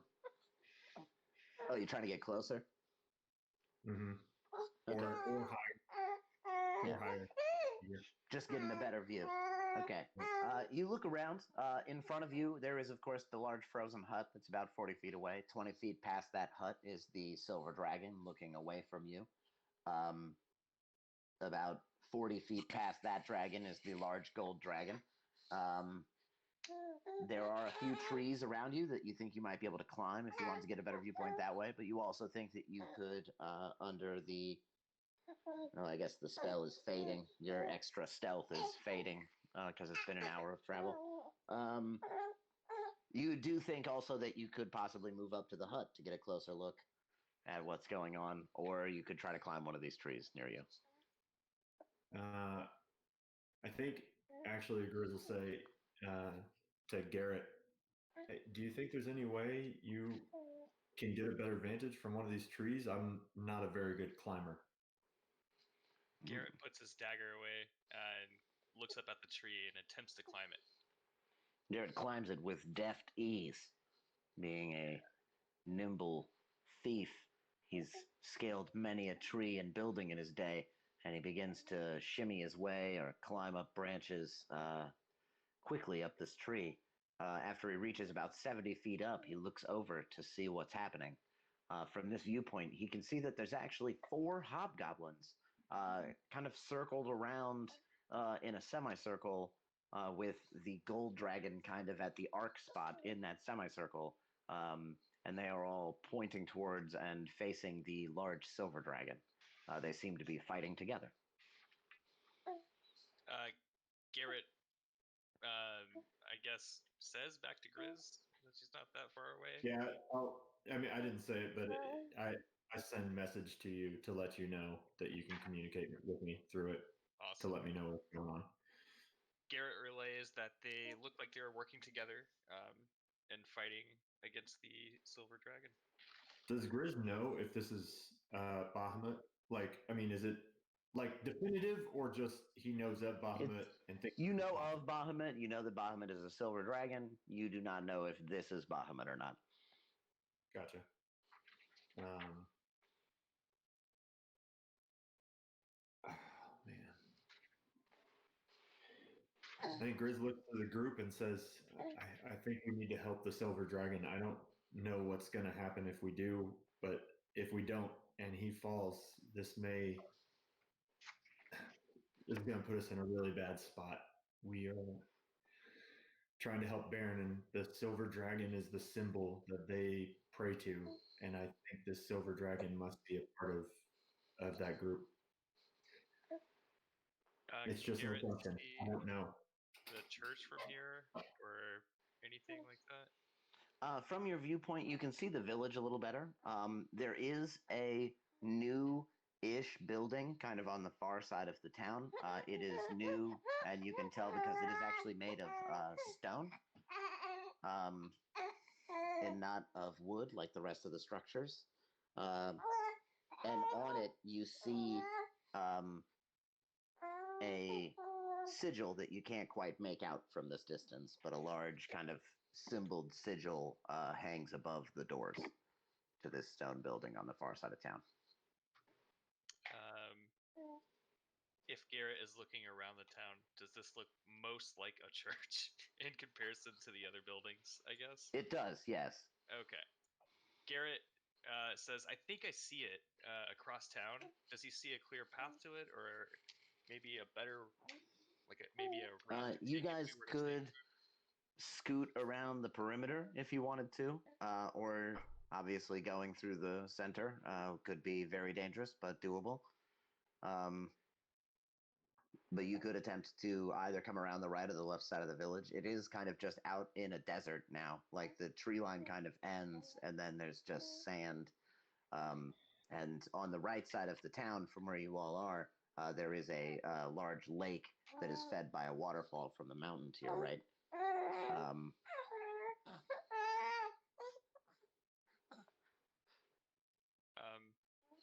That's what dragons sound like. Yeah. Garrett mentions that they could go around and, yeah. Do you guys want to sneak around, or you guys want to help this dragon? Around you. Very dangerous. I say we go sneaky. does it look like one of the two dragons is more powerful than the other? I mean, the silver one is much larger. Kind of holding his own against the hobgoblins and the golden one. Yep.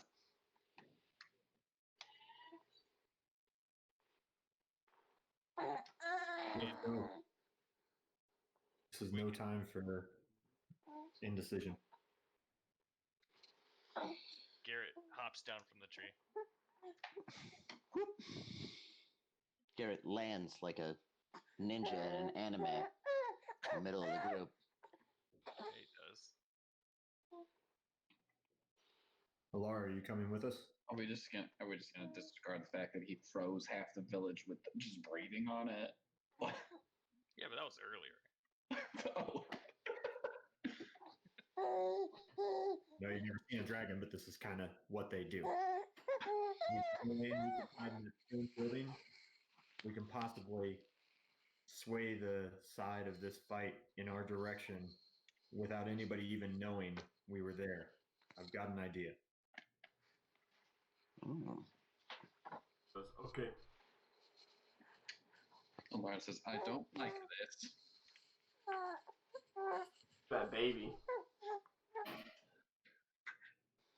So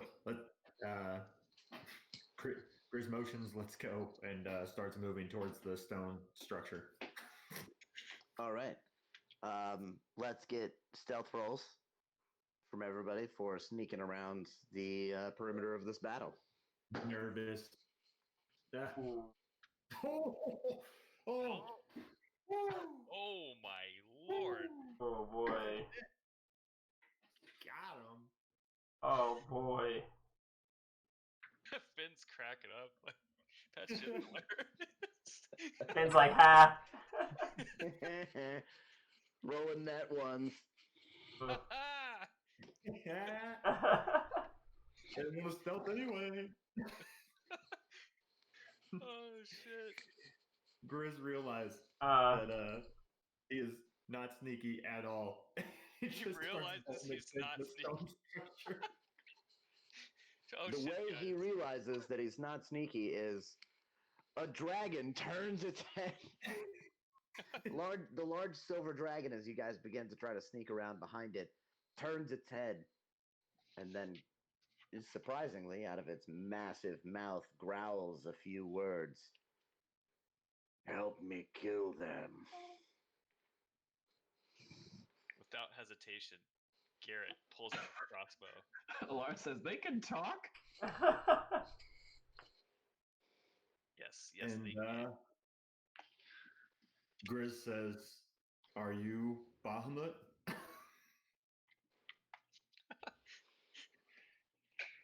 He says, I am but a servant.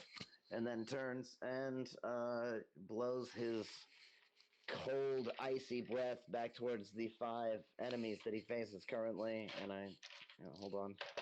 Gotta roll some saving throws. Oh, dear Jesus. Fun DM. Okay. Fun DM stuff. Yeah. Doing a battle that we can't even see. Right? Yeah. Good God Almighty. And How many millions of dice do I roll for the damage on this? Oh, that's all? Okay. So many d8s that I don't even have that many d8s. I mean, there's a website for that you're on. Yeah, I guess. All right, let's just go for some. I only have one hand, so this is gonna be fun. Advanced dice roller. Roll 13 d8s. Okay, so he turns and blasts his breath towards the other dragon and the accompanying dudes. And, well, you guys can't see the dudes, but the dragon gets hit by an icy breath that fucking doesn't look like it feels good. And smiling at this one. How far away are these hobgoblins? You have not seen them? Oh. Garrett has seen them and told you that they're there, but you have Okay. not seen them. Did he tell us how far? Garrett, how far are the hobgoblins? Garrett points in the direction of hobgoblins. The hobgoblins are on the other side of a few huts from the village, probably about 60 feet away from you.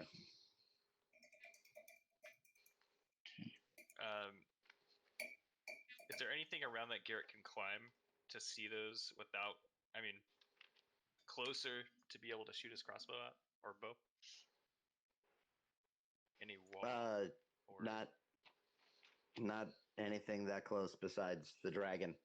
At this moment, though, you do see a hobgoblin run around the side of one of the buildings towards the silver dragon.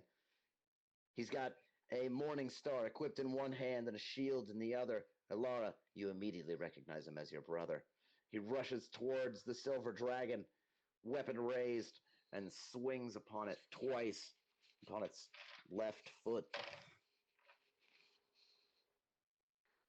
He strikes it hard and through 2 times. Doing, good God, some damage to the silver dragon.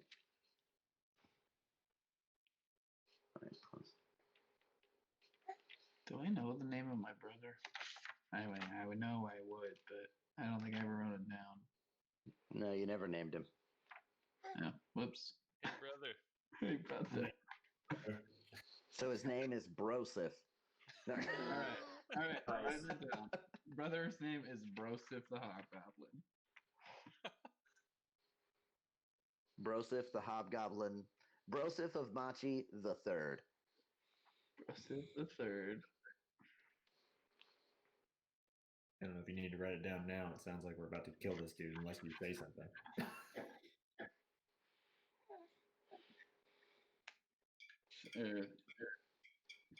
She's gonna kind of like tug on Grizz's like robe and be like, that's the brother I was talking about.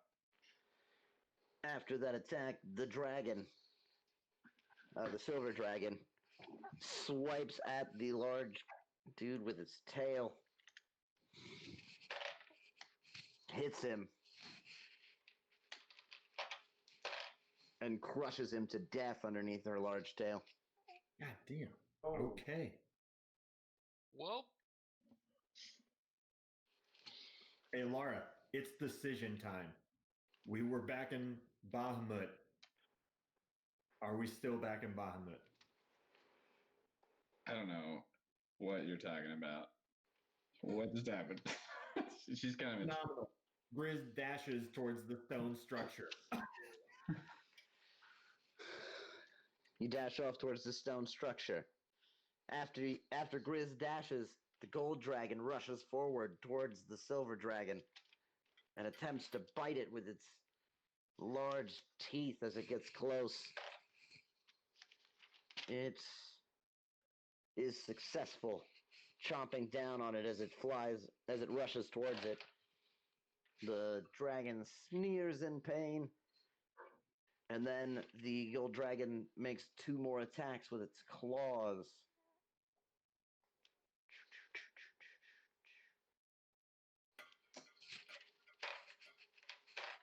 Both of which hit. Slash. The silver dragon is beginning to take a beating.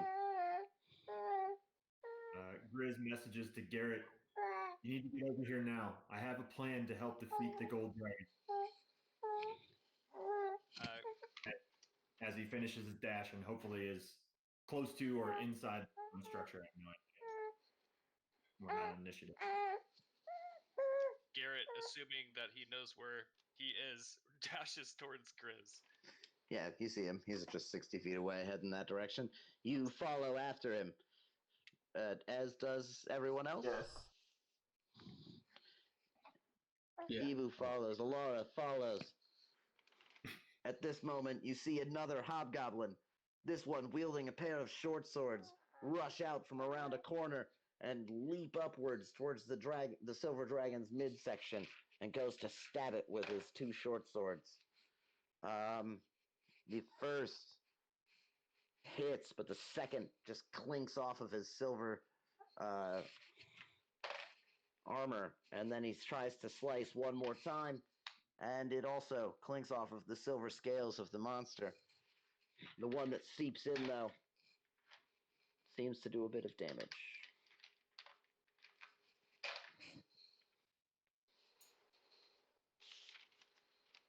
Damn.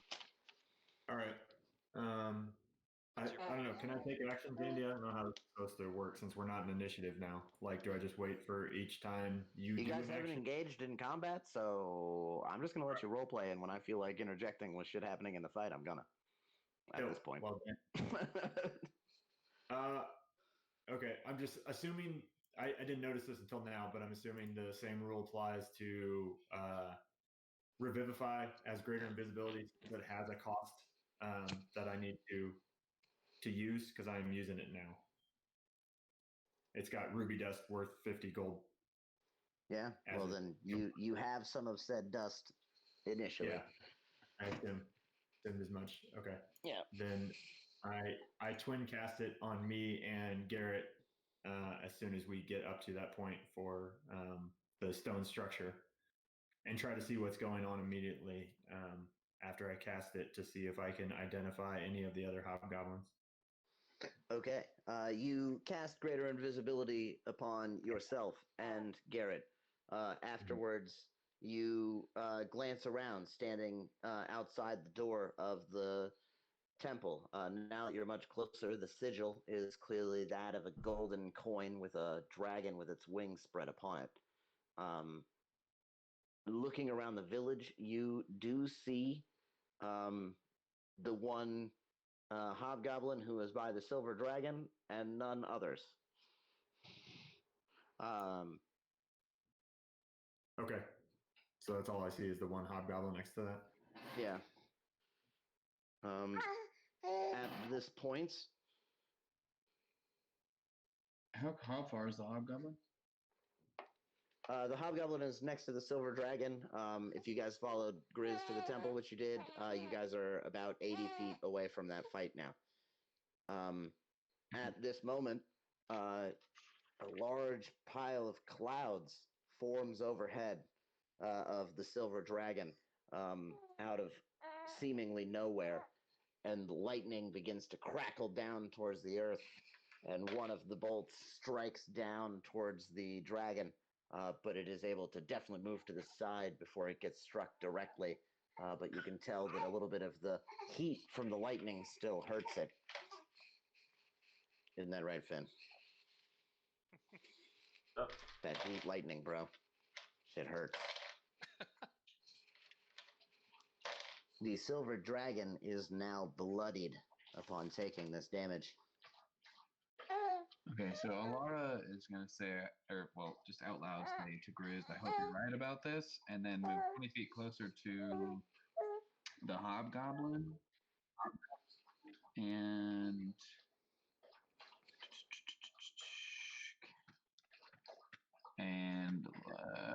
cast. Oh, she can say, how do I want to say it? So,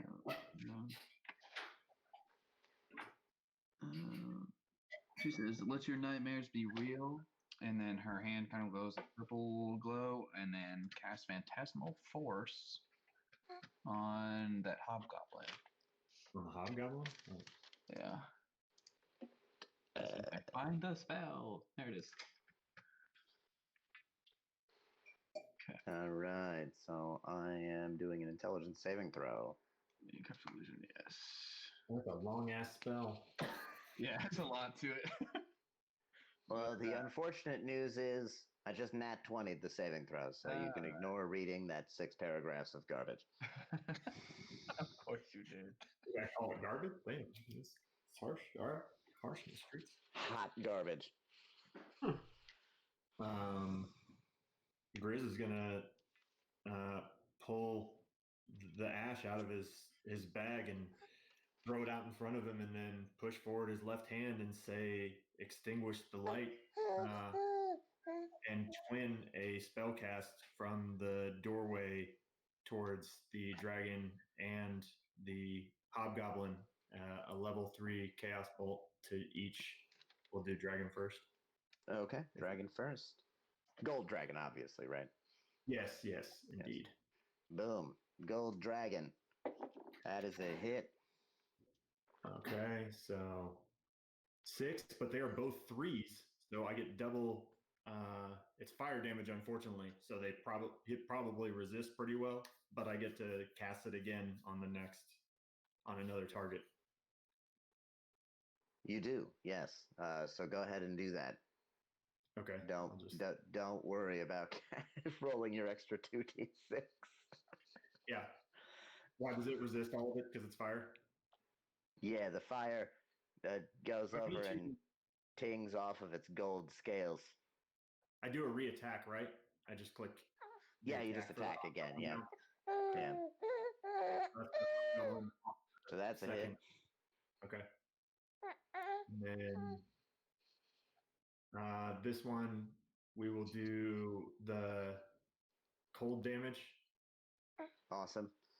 So you kill him with this freezing ray. I won't cast. I get. Cool. Wow. I guess the twin doesn't hit anything because I killed it with the bounce. And there's nothing else I can see. Wild magic. Woo! All right. So there's no other targets I can see to even use the Correct. twin on anything else. Do I still use the twin then? I assume I do, but I'm not. Yeah, I would believe so. What does it say? Like, read the wordage to me of twin spell. I'll click it and then when you cast a spell that targets only one creature and doesn't have a range of stealth, you can spend a number of sorcery points equal to the spell's level to target a second creature in range with the same spell. So I assume it happens at the same time. I assume you decide when you're casting it, not after you've cast the first half of it. It just says when you cast a spell that targets only one creature, you can spend sorcery points to do it. So I assume the spell doesn't go completely off, and then you decide, reactively to twin it. I don't know what you think. That sounds fine to me. Okay. Well, that's what I'm going with. So sorcery point burned. And then Grizz is gonna. Can I see any other structures nearby? I mean, there's a few housing huts and what looks to be maybe a blacksmith or a workshop of some kind, kind of close to you, and then of course the temple right behind you with its door closed. Oh, the temple has the door closed? Yep. Well, I'll run 30 feet if I can get to the blacksmith to kind of change my position from where I cast the spell and made the noise. Yeah, Finn, I'm just gonna scream in my face. That's cool. That's cool, bro. All right, so you run towards the blacksmith.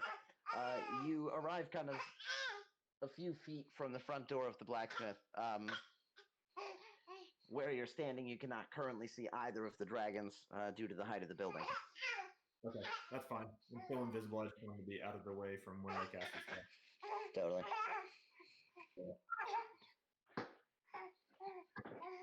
Oh yeah, Finn. Oh yeah. I'm gonna get a fear while you get hit me right in the face. Yeah. All right. As Invisible Grizz rushes off, suddenly the silver dragon again beats its wings, flying up into the air, and a large waft of wind blows past the golden dragon, knocking it down onto its knees. The wind so strong takes a little bit of damage and falls over prone. Suck on that, gold dragon. Dang.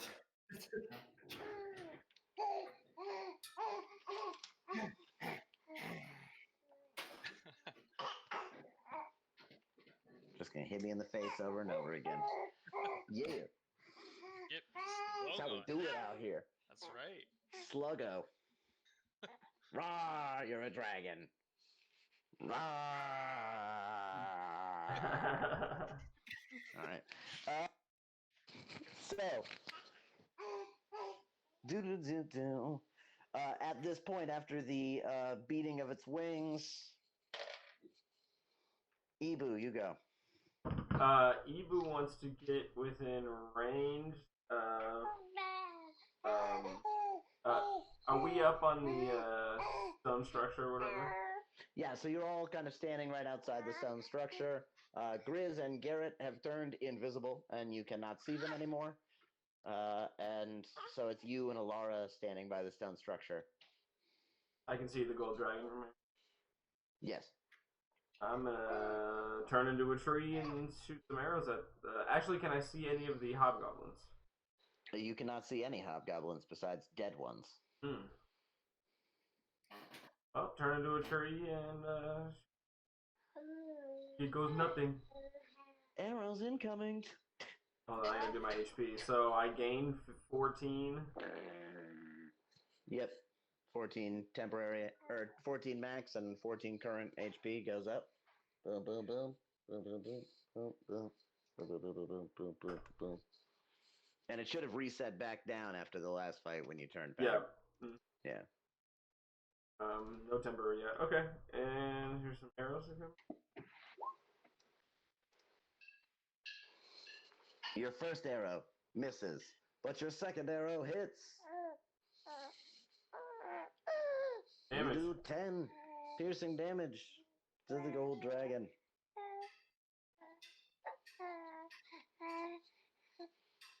And now the dragon, Hey, the gold Daddy. one, I'm attacks yawning. the silver dragon again. Well, it bites at it once and attempts to claw it twice. Its bite misses, but its claws both land their blows.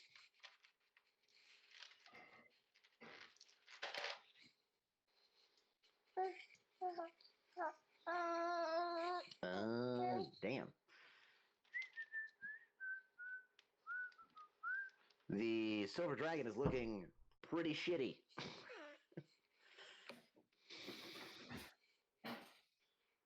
And now it's Alara. What does Alara want to do? No. Fuck you, Alara. Garrett. Yeah, I haven't heard from like- Garrett in a minute. yeah, it's Garrett, like- what are you up to? Garrett takes You're his bow invisible out. as fuck right now. Yeah, he is. Garrett is gonna take his short bow and aim it at the dragon. The Launch silver, yourself not off. the silver, the golden dragon. At the golden dragon. Launching off that arrow. Your arrow hits its target. Boom. Yeah. And you do 18 piercing damage with the arrow, causing the gold dragon to squelch out in pain. You see that it has very many chinks of its golden armor missing, and its breathing is becoming more labored and filled with black smoke.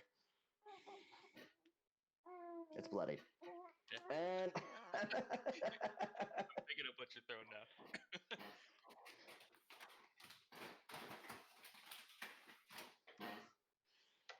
and then we'll go to Alara. Okay, so Laura, realizing that their fantastic force didn't work, decides to do something a little more serious, and moves in front of everyone that she knows that can see. And, Yep. So you move in front of Ibu, yeah, and then Tribu.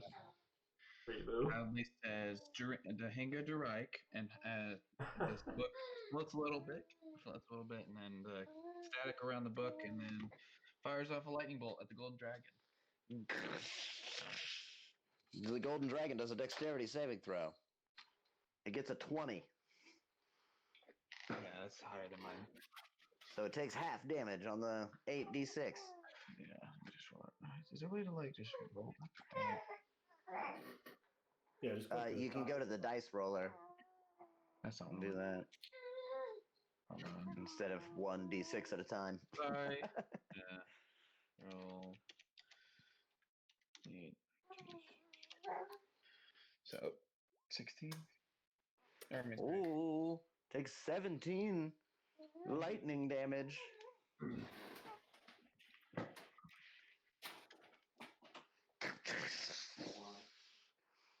Garrett gets hit. Oh my lord! Invisible Garrett is in the line of fire. Of course he is. Sorry, I couldn't This see time I you, could definitely Zallara. couldn't see you. No, I'm just kidding. All right, so now the silver dragon. I rolled the wrong die.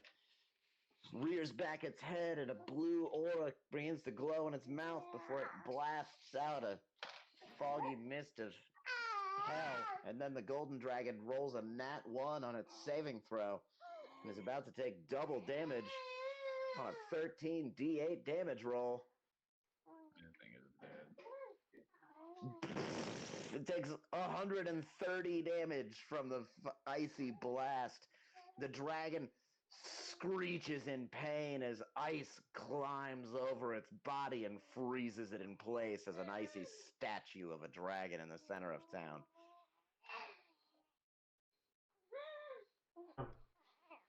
Wow. Whose turn is it? Whoever wants to do something.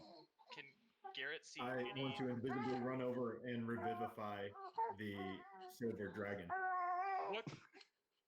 What? The gold dragon got killed by the silver No, dragon. I thought that I read it the wrong way then. Yeah. The silver dragon used its icy breath and froze the golden dragon in the center of town. Got it. If you would like to revivify the frozen golden dragon, No, I'm good. by all means. Does it come back with 1 HP? Do it, you won't. I won't do it. I won't. Does Garrett see anything to loot around the golden dragon while he is invisible? His invisible ass rushes over to the dead hobgoblins and golden dragon, and he does find quite a few things. Ooh. Quite a few interesting things.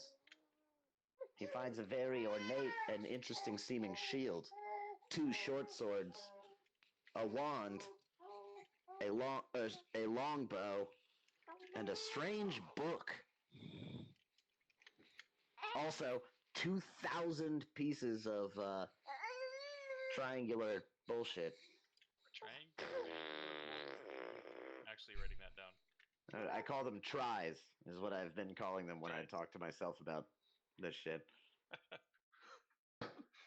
Triangular bullshit. All right. Garrett collects all of that he can fit in his arms while invisible. You gather up all of it. All right. Using the shield as like a big serving bowl, you stack 2 swords, a wand, and a bow, and a book on it, and it float that shit over to your friends. Because you're invisible. Do I though? Or, I mean, okay, good point. You have all that shit in your arms. And anything you're wearing or carrying becomes invisible by greater invisibility, so it all vanishes with you when you pick it up. Okay. Random things disappearing. Garrett actually takes it back to Grizz and has it down in front of Grizz. You don't know where Grizz is. He's invisible. Oh, he's still invisible too. Actually, no. It's only lasts a minute, right? Yeah, last minute. So I'm sure last it's Ah, it's over. The invisibility is gone. last action with invisibility or not. So he does do that, and he picks up the 2 short swords and inspects them. These short swords seem to be special. Oh, Almost as if magical in some way. What do you bring over, Garrett? what's up? Grit is, what is all this stuff? Yeah, just loot from the hobgoblins. You can have some if you want. He doesn't. He pockets the triangular bullshit and does not show anybody else. Keeps the money, shows everybody the items. Minus the swords, I'm assuming. Sorry, drinking water. Yes, he's very excited about these swords, which he keeps in his hand and keeps looking at them. Lays a shield, a wand, a longbow, and a book down on the ground and says, "Help yourself, guys." Lara's intrigued by the book. I'll take a look at the wand and I'll also ask Garrett, is this everything? I just grabbed what I could right now. There could be some more stuff. I just wanted to I just got excited. I'm definitely looking at the bow and the shield. Actually, I don't even know if Grizz picks up the wand. I think he just goes over to the silver dragon and kind of looks up at it and says, so what the fuck's going on? What is Thank you for the assistance, my small friends. My name is Taruk. I'm a silver dragon of the Order of Bahamut. Taduk. I was sent here to destroy this church. But when I got here, they already had the help of this younger dragon. And the man I was looking for has fled this village to another. Who are you looking Who's for? the man you're God looking spirit? for? It's a high priest who's been communicating with Mamil, Tiamat, the Dark Dragon Lord. And the gold dragon? Where'd the gold dragon come from? I don't know. He was here when I arrived. Oh god, my phone is gonna die. Oh. What was this guy's name again? Taduk. Taduk. Taduk. Taduk. Taduk. Tunak. Yeah. Taduk. Wait, do you know the name of the person you were looking for? The high priest? I do not know his name, but I know that he looks very different from the rest of these creatures. We were sent here by a giant named Astron to try to help. When you mention a giant, he snarls. Giants. I get the impression you may not have the most fondness for giants. The feud between giants and dragon goes back long before the time of small people like yourself.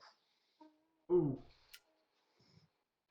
It seems that your goals may have aligned, even though you don't seem to care for one another very much, because he sent us here to gather information on the high priest. I think there's some kind of disciple of Tiamat that had magical power that resided in this village. That's why we were sent here in the first place. We just happened to see you fly overhead as we were approaching the village. Dragons and giants have never fought alongside before.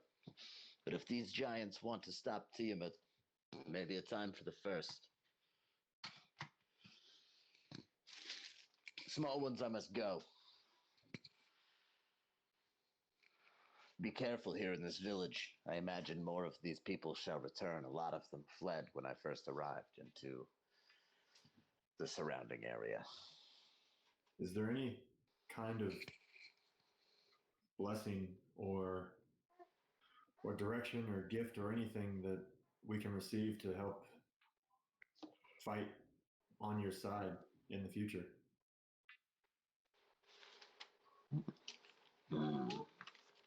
A way to communicate anything?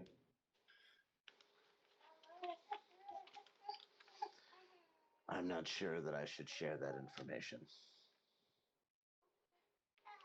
If our paths cross again, and I know you're to be righteous, then you may serve in Bahamut's light. Until then, I leave you.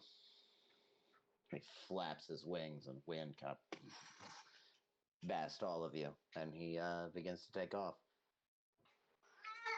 There was one thing, he says as he begins to take off. The priest was heading for the Rado tribe, I believe. Just look at your board games. I looked at my son, actually, but, Okay. whatever. This is the last week. I already named the tribe. I don't have to look at the board game shelf anymore, all right? Okay. To make up names for things. Garrett shouts at him, "Which way is that?" as he's flying away. They're by the coast.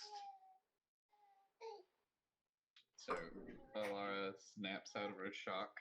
Just this entire time, she's just been gaping mouth, huge eyes, and just says, "Wow." That's it. But did your mouth gape that hard since I saw you look at an owl? Owlbear. Oh, it's cute. Looking at that owlbear ass.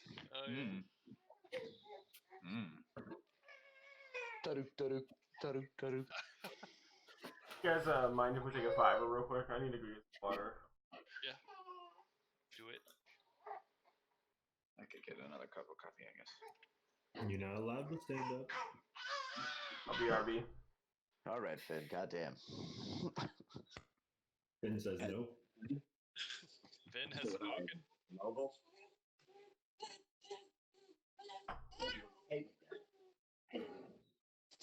You. Oh, you can have it. Oh my God. I want to check and see if I can open the doors to the temple and see if there is anything inside I can learn or take. Do you want to look at any of the stuff that Garrett had gathered up as well? The wand, I will go back and take a look at this wand and maybe see what's going on with that. You said it was a wand, a sword, a shield, and a book, correct? A wand, a shield. There were 2 swords, but Garrett took. grabbed them both. Wand, shield, book, and bow. That was the other thing.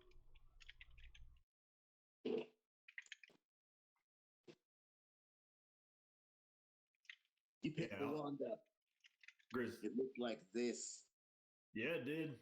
Looked just like that. Heebie-jeebie fucking voodoo wand going on. I'm gonna be a necromancer, divine soul sorcerer now, apparently. Upon grabbing it, you feel a strange power coming from it. Do I have any feelings as +1, +1, +1. Yeah. You may add 1 to your spell attack rolls and your difficulty challenge. Really? Okay. Let me see if I can find this thing. Add it to my inventory. What? Is that all my attack rolls and my damage? Or just attack? Not the damage, just the attack roll. So your chance to hit goes up by 5%, and your DC challenge when things do saving throws goes up by 1. Wow. Damn. That's pretty hot. I can just carry it on my person, right? It doesn't have to be my focus to like my active use focus, or does it? No, it does need to be your active use focus for the benefits. So you will need to start casting with a wand instead of a bag of sand, my friend. Or a bag Hey, of ash. it's ash, all right. I put it right next to my bag of ash and start heading to the temple doors and say, "Thank you, Garrett. I think I will find this useful." Wonderful. Garrett smiles and nods at him. Ibu is gone, so he can go fuck himself. Alara, you grabbed the book, I'm assuming? There's a book. I think She's James also muted. also gone. Oh, god damn them. So- right in the holes. Garrett, what do you... Oh, He's checking out the swords, both of them. Poisonous swords. These are magical swords of poison. Upon stabbing into the skin of an enemy, they do 1d6 damage piercing and 2d4 damage poison. And then the creature must make a DC 13 Constitution saving throw or be poisoned until the end of your next turn. Can you start that over? Sorry. 1d6 Nope. piercing. Okay. 2dx of damage. 2d4 of poison. Okay. So 1d6 piercing, 2d4 poison. And then 13. after getting stabbed, they also have to do a Constitution saving throw with the difficulty challenge, the DC of 13. It's a Constitution saving throw. Okay. And then if they fail, they're poisoned until the end of their next turn. Nice. I'm Andy, sorry, I'm it's the end of assuming. your next turn, not their next turn. Your next turn. Oh, okay. Noted. Alara, Yes. What's up with this book? you grab a book. You glance through it. It seems as though this book will make you smarter. If Okay. you were to spend the time to read this ridiculously thick tome, your intelligence and your maximum intelligence will go up by 2. She's gonna do that. Okay. It's going to take 48 hours of in-game time to read this whole book. Gotcha. So every time when she gets a spare moment, she's gonna be reading. So if you short rest once a day and long rest once a day, that's going to be 3 hours of book a day. Mm-hmm. Okay, I'll just make a thing on my character sheet. Yeah. Hours left until dope intelligence gain.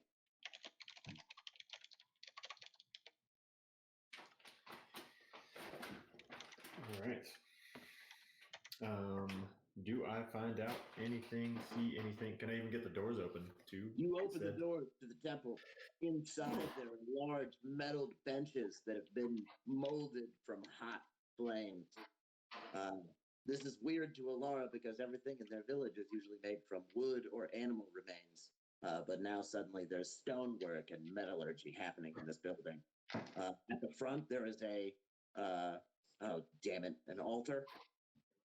Spacing on words, with a golden dragon statue that's about 2 feet tall and with its wings spread out from wing to wingtip. It's about 3 feet wide.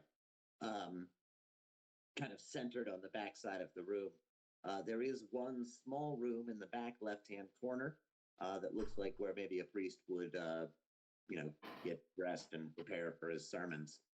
And there's a series of pewed benches. And it looks pretty church-like, except for the fact that there's no windows at all. And that it's lit by lanterns overhead. I'd like to go check the back room, and on my way there, just keep notice to see if I notice any, I don't know, trap door or anything out of the ordinary inside the temple. Investigation. You wander aimlessly towards the back door with no apparent giving of fucks about anything going on around you. I was.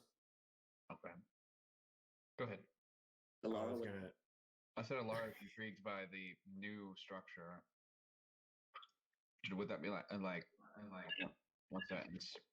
Kind of like take note of that. What are you doing? you casting magic. Otter upon one. you. Also, Cody, fix welcome back. You got a shield and a longbow, +1. Hell yeah. Now my AC is 19. So While you have the shield equipped. Did anybody pick up the wand? Yes, Yep. Grizz has the wand. Grizz wanded it up. Oh. Yep. Oh, Don't Nice. vomit on me.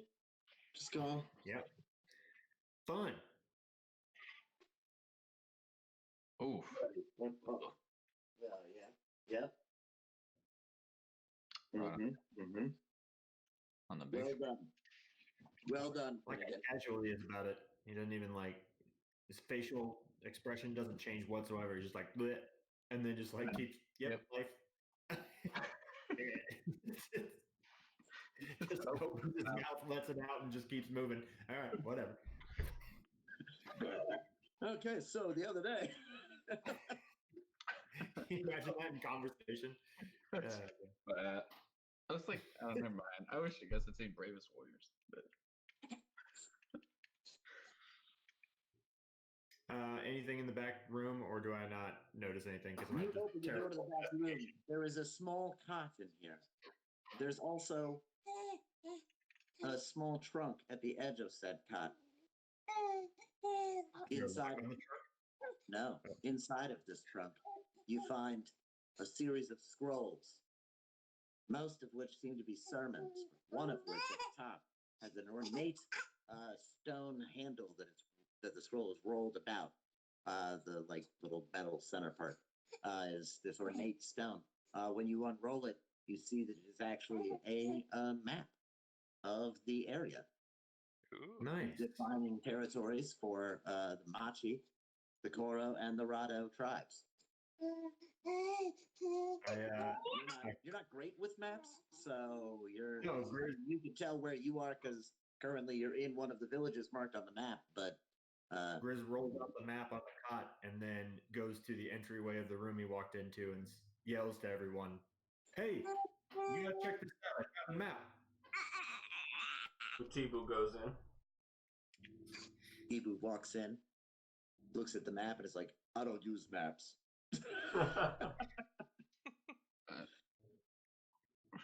Alara's gonna go outside and search her brother's body to see if he had any family heirlooms on him. Aw. He did have a family heirloom upon him. The war chief's necklace. She's gonna take it. You go to grab it, only to realize that it's been completely crushed under the weight of the Silver Dragon's stamp. Hmm. You salvage a small part of it, but it's not a full necklace anymore. It's just a broken fragment. Broken piece. Okay.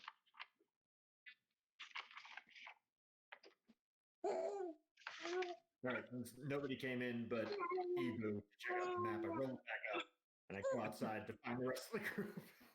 I put it in my bag. Nobody gives a shit about this map. Garrett, what are you doing?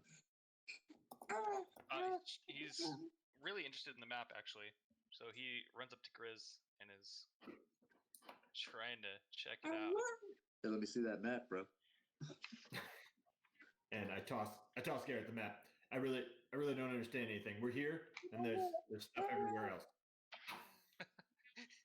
Garrett flips the map around a few times, upside down and then back the other way. Is this what we came for? He asked everybody in the group. I think we came from a priest that isn't here anymore. They're in the coastal village, but we got a lot more than we bargained for already. You read the map? Can you tell anything from it? What did you just say? Can you read the map? Can you tell anything from it? Can Garrett read this map?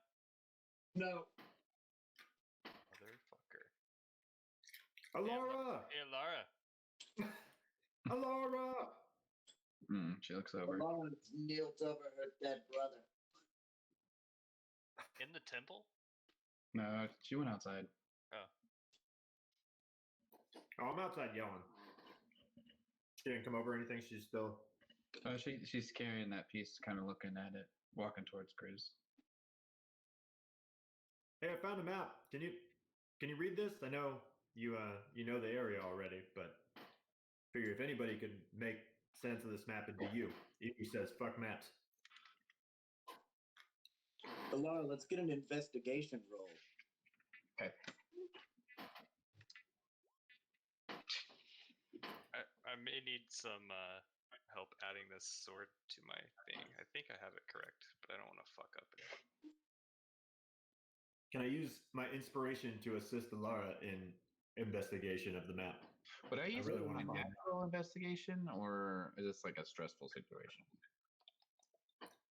But now I've already rolled. But like, You already rolled. You passed that. You passed that opportunity. in Yeah. normal opportunity, could I just You use? could have just been like, I used my 18. Okay. I should have done that, but that's fine. You fuck. You shit. Exactly. Short sword of poison. Yeah? I'm just gonna test something real quick. What are you doing?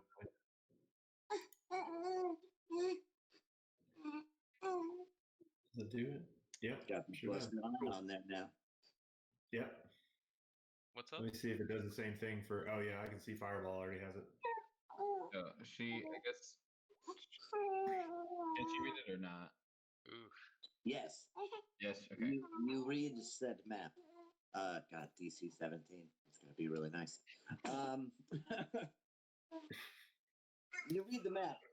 It seems pretty normal for the most part, but upon further inspection, you do notice that there is an extra place marked, kind of located at the center of the triangle of the three villages. It doesn't have any words, but there are some kind of ancient hobgoblin symbols scribbled there. You think upon it for a moment and roll some history for me. I assist with the Or history take check. your natural. for Yeah, history. I'm just gonna that's an 18. It's an 18? Yeah. Oh, Finn, buddy. Okay, all right. I hear you, big man. Let's go change your diaper.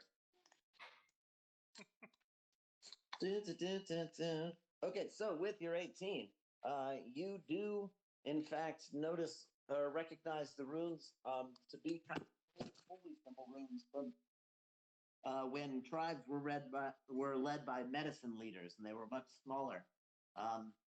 So you think that maybe there is some form of religious or important artifact at the marked location on the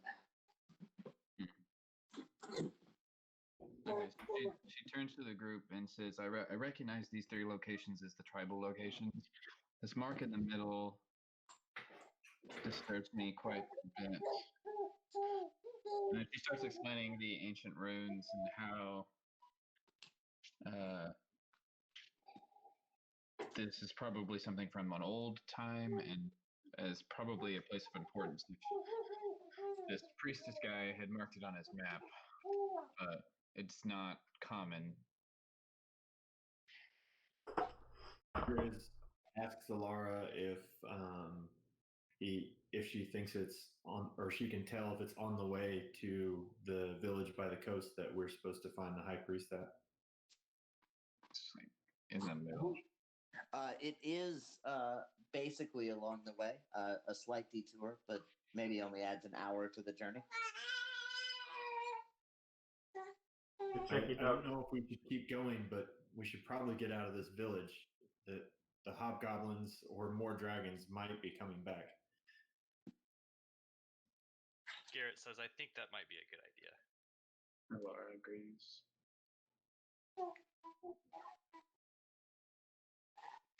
So the four of you begin to head out of the village?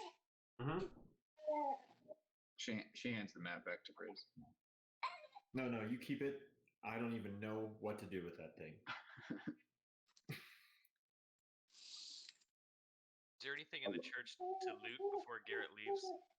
It has been looted dry. All right.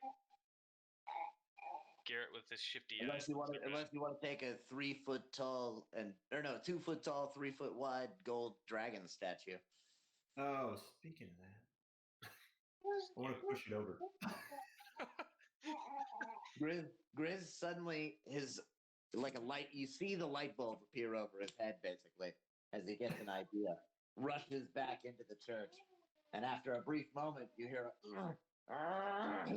and then a loud clang, clang, clang, clang, as a large gold dragon statue clangs around on the stone floor. Garrett puts his hand on his hips. Both hands on his hips. Both hands. He's like, and then he throws them up in the air and he shrugs and goes, "What the fuck?" Garrett puts both hands on the same hip. No, yeah. Oh shit! I'm just like imagining the little cartoon Bilbo from Lord of the Rings or The Hobbit, and he's putting both hands on his one hip. Oh bother! Oh bother! Oh bother!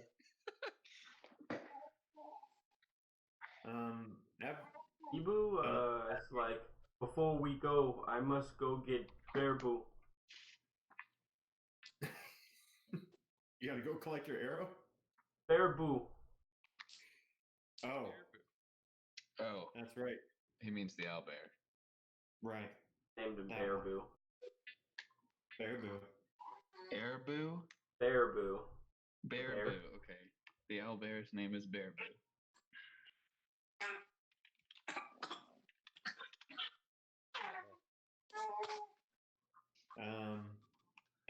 As we leave, Grizz just kind of looks a little lost with himself, like he's off in another place, just very distant in thought as they walk away to go get the Baraboo, to go get some Baraboo. Garrett notices Grizz looking that way and kind of asks him, "Everything okay, man?" I don't know.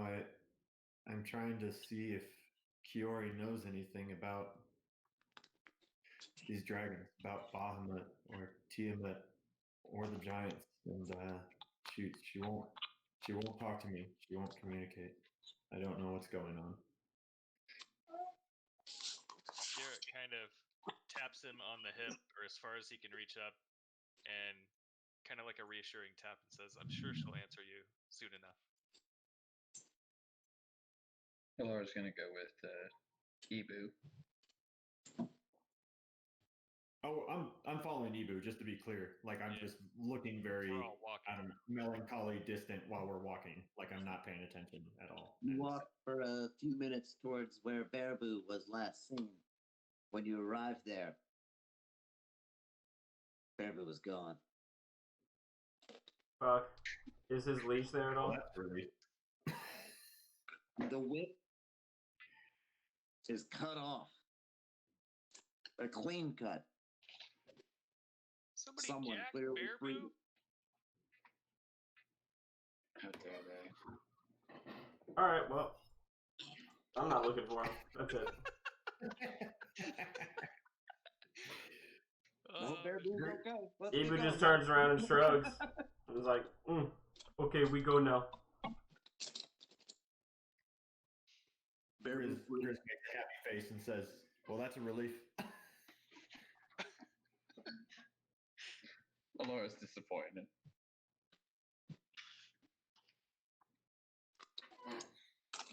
All right. The four of you begin traveling towards the runes on the map. Yep. Yeah, the middle area on the way to the coastal village that I don't remember the name of because my intelligence. Prado tribe.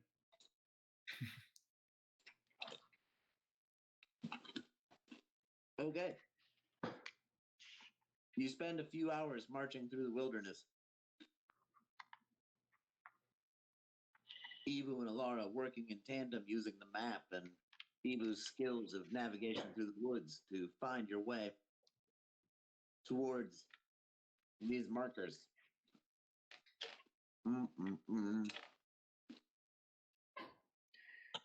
While you're chewing, Grizz, just to animate it a little bit, is playing with the wand and the ash to try to figure out the what he's supposed to be doing now, and kind of like throwing ash out in front of him and like flicking his wand at it and not sure how to cast spells anymore.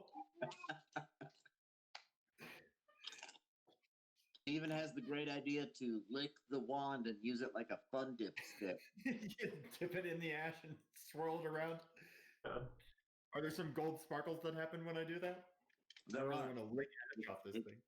It seems like that's how you have to do it now. That's what it seems like. It would seem as though you have to fun dip stick your wand into ash every time now. I'm gonna need to find some sap or some honey or something because I ain't licking the ash off of this fucking thing every time.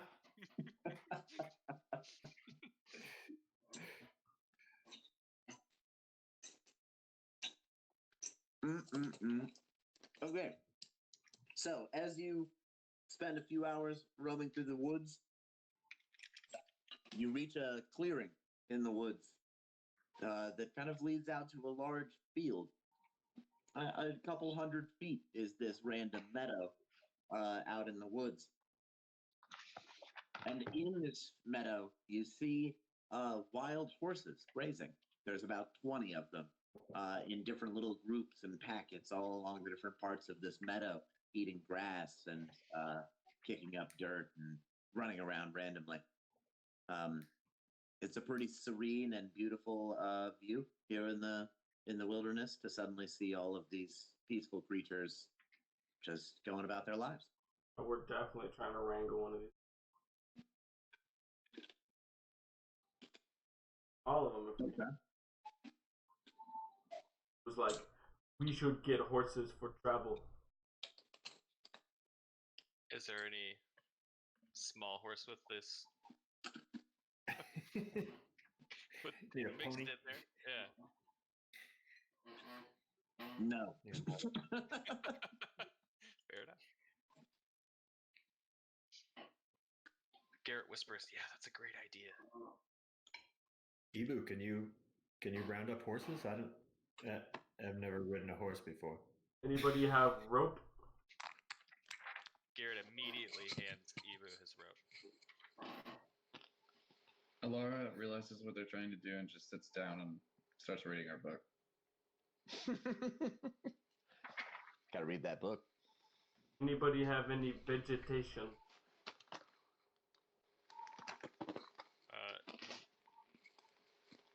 All I got is like there vegetation all around us? we are in a forest. Can I search for like I don't know, like some kind of root or carrots or that? Yeah, sure. Survival? Yep. Thanks. Nope. Doesn't seem to be anything. Alright, can I just grab some grass? You pluck up a handful of grass. Go for horse number one. I'm gonna like kind of crouch, walk up to it. Okay. It'd be nice holding the grass out front. Handful of grass out forward as you slowly approach the first pack of horses. Closest pack of horse of you is four horses. There is a ebony horse with a white mane and a spotted white tail. There is a chestnut brown horse with black hair, both mane and tail. There is a what do they call a heifer. So it's the tricolored brown, white, and black spotted horse. And then there's also a like just straight black horse, black hair, black mane, black tail. Go for the first one you said. The ebony horse with the white mane and the ebony and the dotted tail. Yep. All right, animal handling. Oh. Nice. Okay. You get close enough to it, moving slowly and gently enough that it does not startle. And once you get up next to it, you kind of put your hand on its throat and put your grass out, and it begins to munch grass right out of your hand. You pet it gently, and it seems to be okay with you. The other three horses are less okay, and they kind of start backing away. But the horse you approached stays still and lets you pet it. Can I try to lead it away from the other horses with more grass? You bend down, pick up more grass, and slowly kind of walk it back over towards the other three, and it follows you over. Nice. So I tell everyone, grab some grass. All right. Grizz will reluctantly pick up some grass and awkwardly walk towards the group of horses to see what happens, not having any idea what he's supposed to be doing right now. He's like, you stay there. Stop. Oh, God. Dang it. Oh, I didn't see you had already rolled. I was actually about to say, since you just watched Ibu do it, you're going to do it at advantage because he's like helping, basically. It doesn't really help, actually. Thanks. Welp. I don't get a horse. That's what we found out. So Grizz walks up to the group of horse and scares the shit out of them, and the three remaining horses just run off. That pack disperses off back into the forest, leaving four more packs of horses with about 4 or 5 horses in each. Oh, so all 4 of the ones ran off? No, the 3 of them. The one that you have is still with you, Oh, but the nice. 3 that he approached scared off. Hey Garrett, you should give it a try and not throw the grass at them when you walk around. Yeah. Ibu, Garrett, Ibu's just gonna worry about his own horse and just tell the others that too. Garrett takes a blade of grass, or one of the blades of grass next to him, and just snaps it off. It's gigantic in his hands. He cautiously approaches one of the horses, the black one specifically. The black one is gone. There's a group of horses now. Oh, well, he looks at the new group of horses and looks for a black one. There is a black one. It has dark brown mane and a black tail and black hair. Garrett fixes his eyes on that one and kind of slowly approaches and lightly talks to it. And it'd be nice if I had a blessing right now. It'd actually be guidance that would affect this roll, but you know. Yeah, well, it doesn't matter. I You could don't use have it, so either. get fucked. Yep. Oh, in that 20s it. The horse Whoa. immediately loves you. It just snuzzles up on you and is like, oh my god, look at how small he is. You're not 20. It You're says that. not 19. It picks you up with its teeth and throws you onto its back and just rides you over to the other guys. That's amazing. Oh, yes. There's your horse now. How did you do Oh, that? shit. That's incredible. He didn't do anything. He's just small and cute, and the horse liked it. Garrett has the biggest smile on his face ever as he's riding this horse. Alara glances up for a book for like 2 seconds and then goes back to reading. Garrett, you could tell that this horse and you are very close now, and it needs a name. Shit. And it can't be Epona. You just feel that in your soul. EPWNA, Epona. Eponer. Eponer.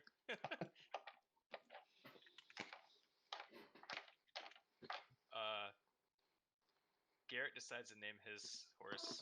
Is it male or female? He looks Gotta underneath. fondle it. No, Ibu you showed should you. fondle it. Ibu I'm showed pretty you. sure there's a different way to check than that. Yeah, on a horse.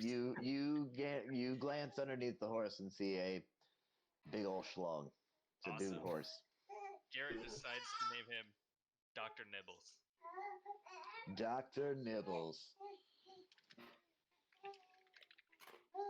You call him Dr. Nibbles and you rub on his mane and he kind of seems to like it. Beautiful. Maybe mounts and tonight's stuff. D&D session is going to be so emotional. So, yeah, mounts, when you're riding them, you control their movement, and when you make an attack action on your turn, you can choose to either have the mount attack or you attack. It has its own stat block and stuff. In the back of the player's handbook, there should be horses in the monster section back there, if I'm not mistaken. And while you're riding them, your speed is their speed. Okay. And mounting and dismounting the horse, I believe, take a full action. Is my horse super fast because it's black? Or maybe it's half your movement. Man, now I can't remember. It's been too long. I almost thought it was a whole turn for some. That seems. This isn't Zelda? Damn No, no. Let me go grab my handbook. I'll be right back. I'm pretty sure this horse has like 3 spurs instead of 2. Hey, look at all those spurs. Yeah. So fast. Well, Grizz seeing Garrett's amazing success with horse wrangling, thinking he knew nothing about horses either, tries to grab some grass and go up to another pack of horses to see if he can coax any of them over without throwing the grass at them this time.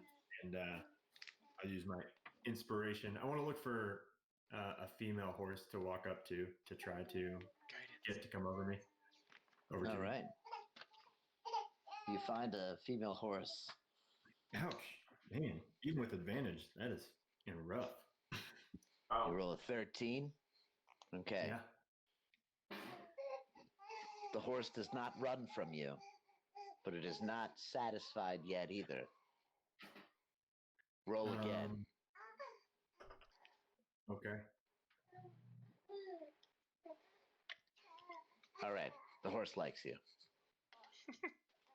Dope. Can you describe the female horse that I found? Color or anything Indeed. like? The horse is chestnut, a light brown, and it has a bright red mane and a like faded red tail. Perfect. And I will now have a horse called Trixie. I was definitely No. expecting Kiara, but it to be the name there. Nope, no Kiori for my horse. Sorry. It's quite reserved for the one that's with me all the time. All right, where are you at, man? Alara's gonna get up from her seated book reading position, and I guess try. Try to tame a horse. Yeah. Grizz wonders if you have. Actually, Grizz, do you have a horse, or do you have a spell for this? I do not. I guess I could try to charm the horse. I don't think that works. I think they have to be a humanoid. Yeah, I think it's Understand the language. person.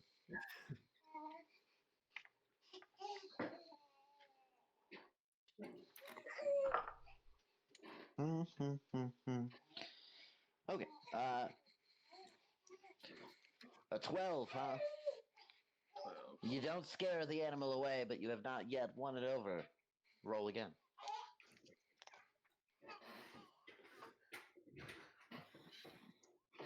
Oof. You scare the horses away.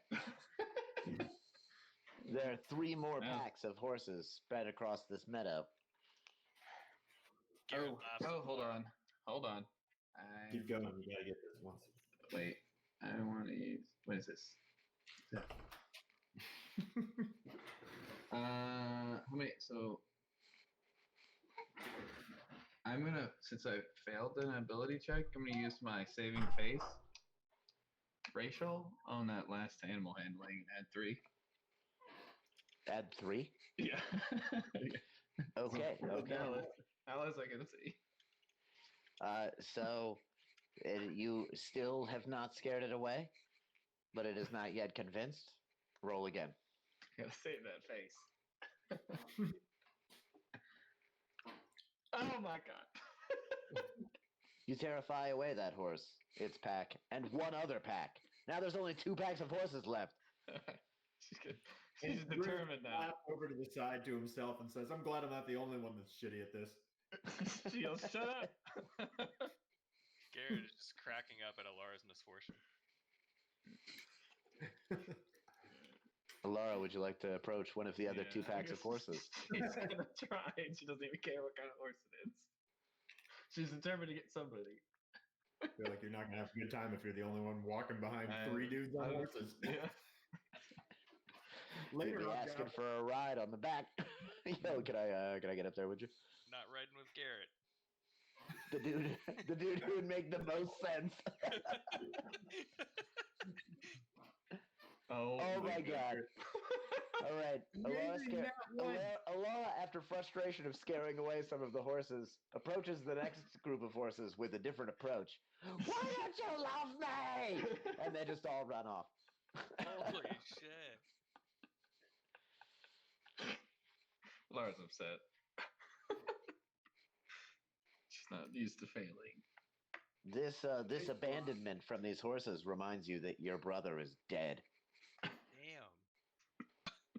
Wow. It's fucked up, dude. Yeah.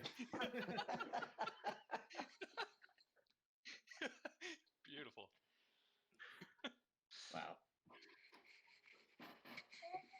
You remember that you pull the crushed necklace out. You're remembering when he was your older brother and you were young, and he'd catch you and give you noogies in the courtyard. How it was the best fun you'd ever had.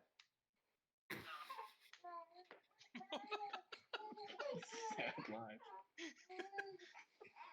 I wish I could hear this memory out loud. I would just be laughing my ass off. Sucker. All right. So,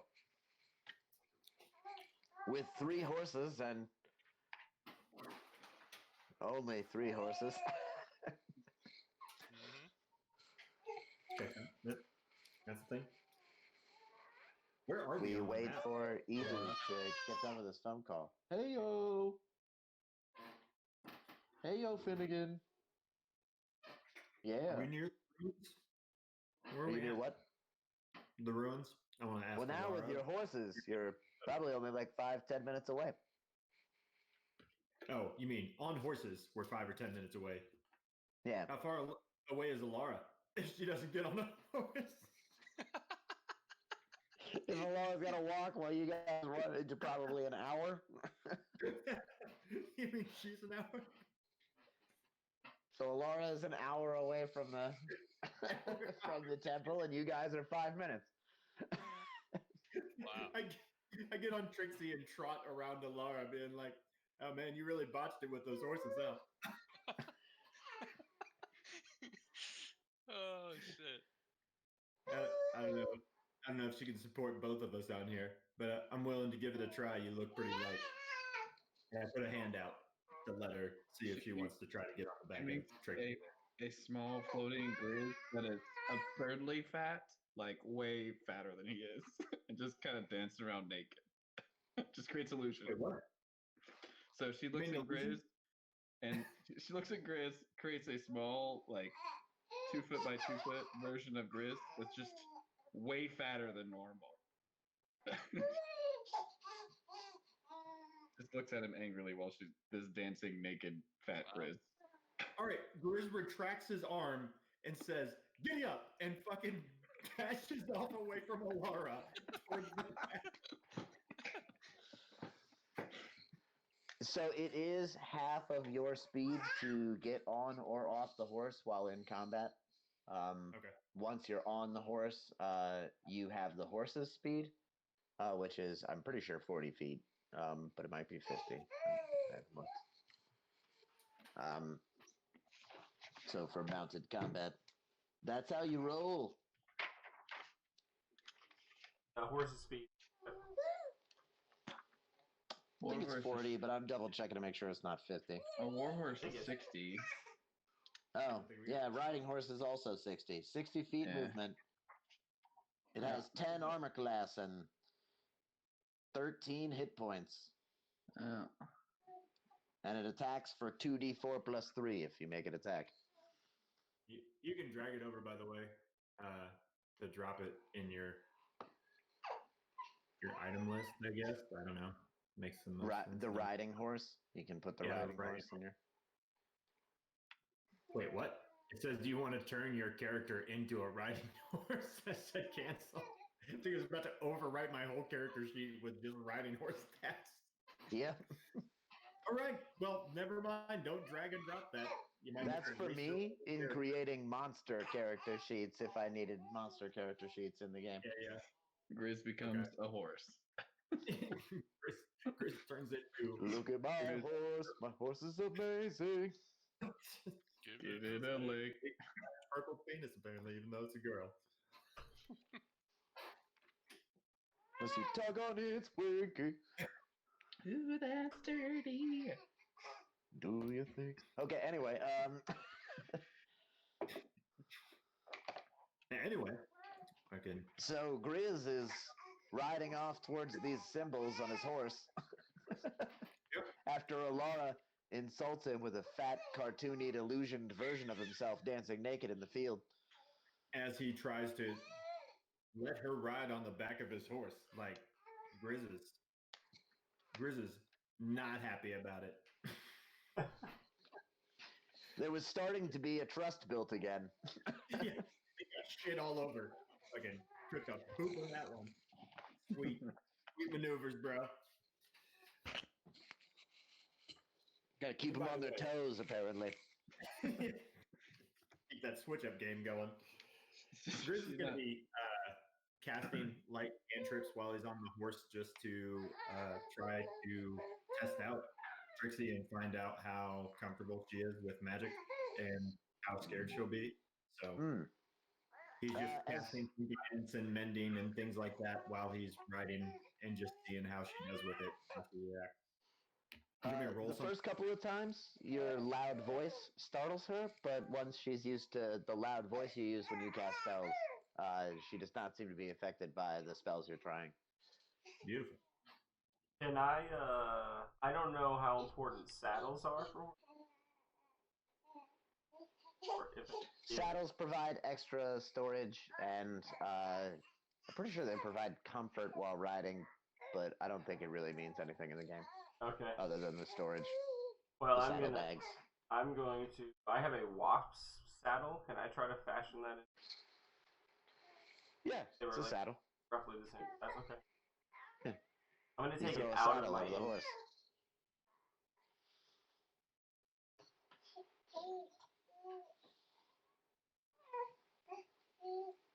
Fade again. Yeah, buddy. Alright. Oh. Hold on.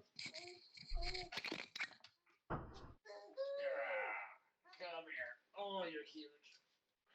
Grizz rides for about 3 minutes and then looks behind him to see if anybody's gonna follow. Ibu did. Garrett has been behind him, right behind him the whole time.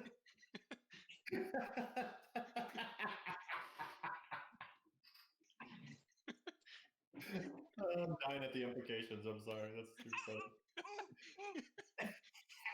That's right, Finn. We left Amara back in that field 3 minutes ago, motherfucker. Steven and I, bro. Don't make fat fucking mirror images of me. Oh shit. Garrett, did you see what she did back there? That shit was cold-blooded, man. I think that's just Tried how to give she her a is. ride on my horse, even though I'm the fattest dude here, and she made a little fucking mirror or illusion of me, fat and naked, running around the field like a jackass. That's what she did. I put my hand out to give her a helping hand up on the horse. That's what she fucking did, dude. Do you believe that shit? Garrett shakes his head side to side and says, I'm not even surprised. Man, I don't even know if we wait for this chick. So mad.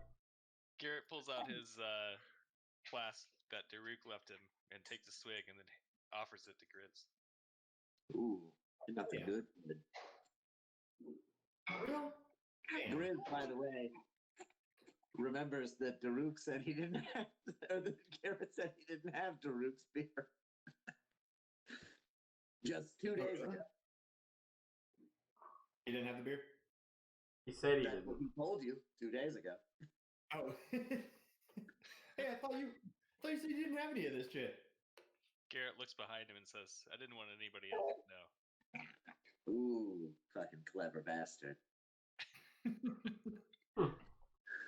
Makes you I feel got- special. You're a shifty little fucker, but I still like you, man.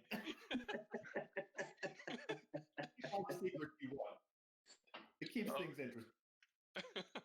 Fucking Ricky Bobby out here. Right. He takes a swig of that Daruk alcohol, remembering his friend who always rushed headlong into battle.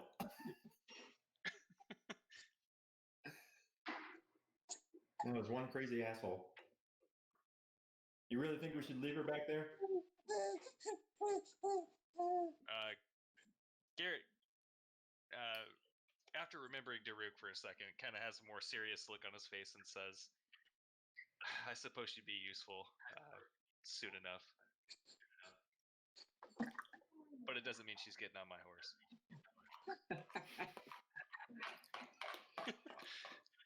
I What think is she's still got. where is Ebu during all of this?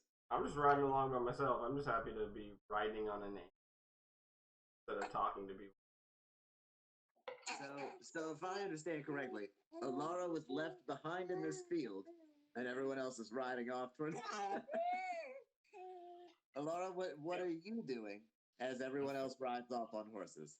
I think she's just angrily walking in the same direction, just kind of muttering to herself, like, because she's more disappointed in the fact that she couldn't tame a horse than having friends. She's more disappointed about failing at taming a horse than being abandoned by the people Yeah. she failed in front of. Yeah. She's been alone most of her life anyways, so she's kind of she's used to it. Lots of time to read that book. Well, Ibu definitely, once he notices that she's not behind him, goes back together. Ibu. He pulls in a up. strange act of kindness. He pulls up and he's like, "Where is your horse?" She just kind of glares at him, like, He doesn't say anything, but he kind of, like has that "I understand" face on him, and he turns his horse around. But before he leaves, he turns back around and like pats the back of his saddle. Andy, while this is going on, Grizz turns to Garrett and says, "Hey, I have no idea where we're fucking going. Are we lost right now? Can I roll something to find out if we're actually lost? Because I literally like it's the two people that were leading you are behind you. Well, Alara had a Survival. map. He was the only dude who knew where we were going, and he turned back and left us. So now I don't know where the fuck we're going. Like, Let me get a survival roll then. I'm just Oh, riding no. in the direction that we were going before Evo dipped out. Garrett has no fucking clue. Oh, okay, good. Woo! Okay, Grizz. Garrett got a 4, and I nat 20. Apparently, you were really paying attention to that map, and you feel like you do know that you're heading the right direction. All right. I tell Garrett, I say, hey, I'm going to take a few minutes to myself. I don't know if Alara's going to be walking or Ebu's going to ride her up here, but when we get to the ruins, I think I remember where they are. I'm going to take a few. I just need some time alone to work out what's going on. So when I get there, I go off on my own a little bit to try to commune with Kiori. Garrett nods All and right. says, "Gotta do what you gotta do, man." After a few moments, Alara, did you hop on Ibu's horse? I'm assuming. I see you muted up over there. Yeah, he did. Begrudgingly, but yes. All right, wonderful. She doesn't like Ibu, being pitied. great at horse and animal stuff in general. Catches up to Garrett and Grizz on their ride, and the four of you ride your horses for a few more minutes through the woods before Ibu notices a tower poking up out of the trees in the woods in front of you. Look, up there. He points upwards above the trees, and through the branches and the foliage, you can see a dark black pillar of a tower menacingly hanging above the tree line by a few hundred feet. It's narrow and thin and looks old and maybe decrepit, as if it shouldn't even be able to stand, but still is for some reason.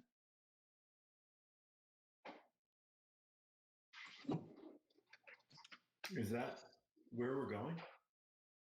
Grizz says to the group. Alara pulls her map, rolls it back up. I think so. Should I do a history check? To see if you recognize the tower? Yeah. Go for it. Ooh, look at you with that history. Okay, so Alara has heard a rumor of a tower that... Sorry, a pigeon just died, and I have to type back. Oh, Yeah, what? I get it. I was like, what? A pet pigeon was brought into Stephanie's work, and it just died, and she texted me about it, so I had to Wait. say something. Did you type that sucks? You type back "fuck pigeons" now. Holy shit. Got what it deserved. Yeah. Why don't you get a real pet? It Jesus. knew what it God. signed up for. The pigeon died. I'm on the way home. Got him. Yeah. 10 points to Gryffindor. You're like, I'll start at the crock pot. So, Laura has heard rumors and tales and myths from her childhood about a tower that reaches up to the heavens and allows shamans to communicate with the higher plane gods. She's only telling this to Ebu. She's screwing Gris. Whispering it Garrett. to whispering Just it to Ebu. Ebu. Yeah. Just Ebu. Does Garrett hear it? Perception roll. No. Wow. Grizz, I know you want to. I did. I got a 2. I do what I do with perception, bro. Whew. Okay, so no, you don't hear that. Neither of you hear. You can. So Garrett, you can hear Alara whispering, Grizz. But not Totally make out. oblivious. Gotcha. That sounds about right for me. You ride towards the tower for a few more minutes, and suddenly the entire group feels a warning from the staff of warning. There's danger within 30 feet of you all.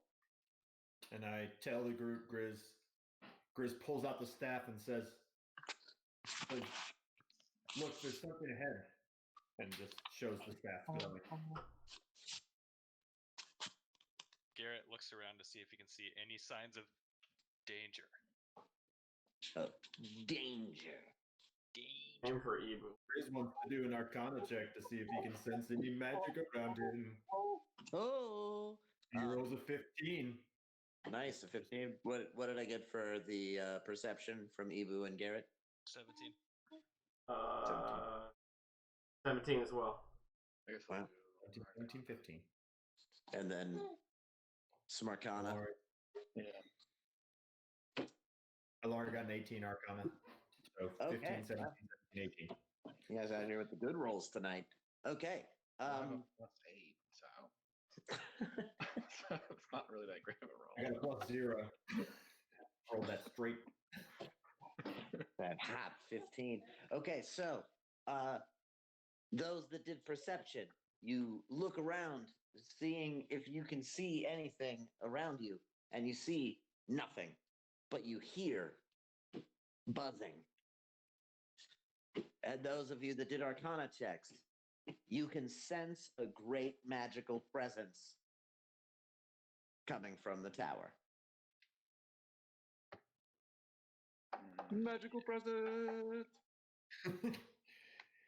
Well, Grizz tells Garrett and effectively Ebu and Alara, since she's on the back of the horse, that I sense some kind of magic coming from the tower, some strong presence.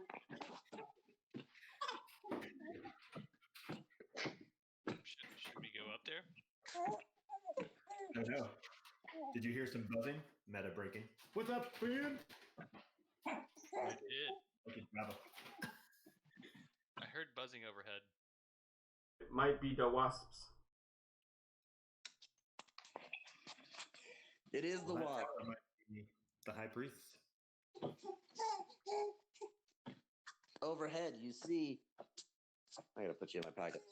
Overhead, you see a group of wasps heading towards the tower from the opposite direction of you. They're arriving at apparently what seems to be some kind of. It sounds like you're Ace Ventura and you're talking with your butthole right now.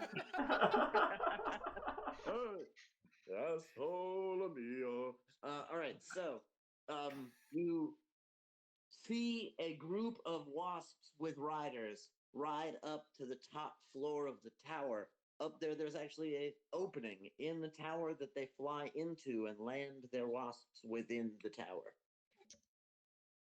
There was a total of 7 of them. Do I recognize what 7 riders? Seven riders. fuck? How far is it from us?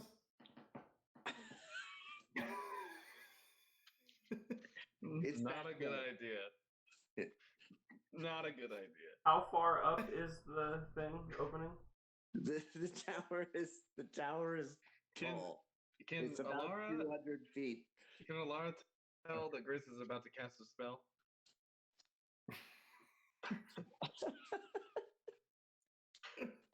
I mean, if it's 200 feet, Grizz isn't casting a spell. Okay. Ebu whispers to Alara, is it okay if you are seen by them? I don't know. Do I recognize the group or They're what tribe too they're far from? away to recognize their faces or anything of who they might be. I tell them I can't be for sure.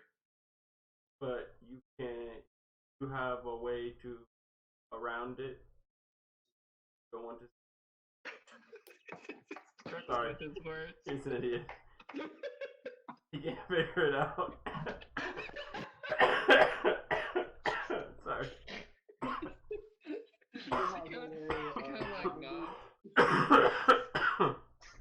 But He's like kind of confused, like If you- doesn't really when understand you- what he's if trying you to could- say. if Kind you- of like nods, like confused nod. yeah. So Ebu turns back around, puts on his winged boots, grabs Alara, and starts to float up there. Holy Fuck shit. yeah. Oh, All right. crap. The horse Grizz? left behind as you fly upwards with the holding Alara. Can I get an Grizz? athletic? Wait, for we're not. carrying Are we Alara not through? at the tower yet? I'm sorry. You guys are basically at the tower, yes. Okay, well then, is there anywhere around the base of the tower to like tie up the? I mean, there's trees all Trees? around the clearing. Okay, well I definitely do that first. Okay, you tie up the horse, and then grab Alara, do an athletics check, and begin to attempt to fly with her. God, that's a +7. That's If okay. you have inspiration, it's a good time to use it. I do actually. Let's do that. Okay. So inspiring. Oh You my grab Alara, god. But it's a very tenuous grab. I'm like insulting her with every moment that passes.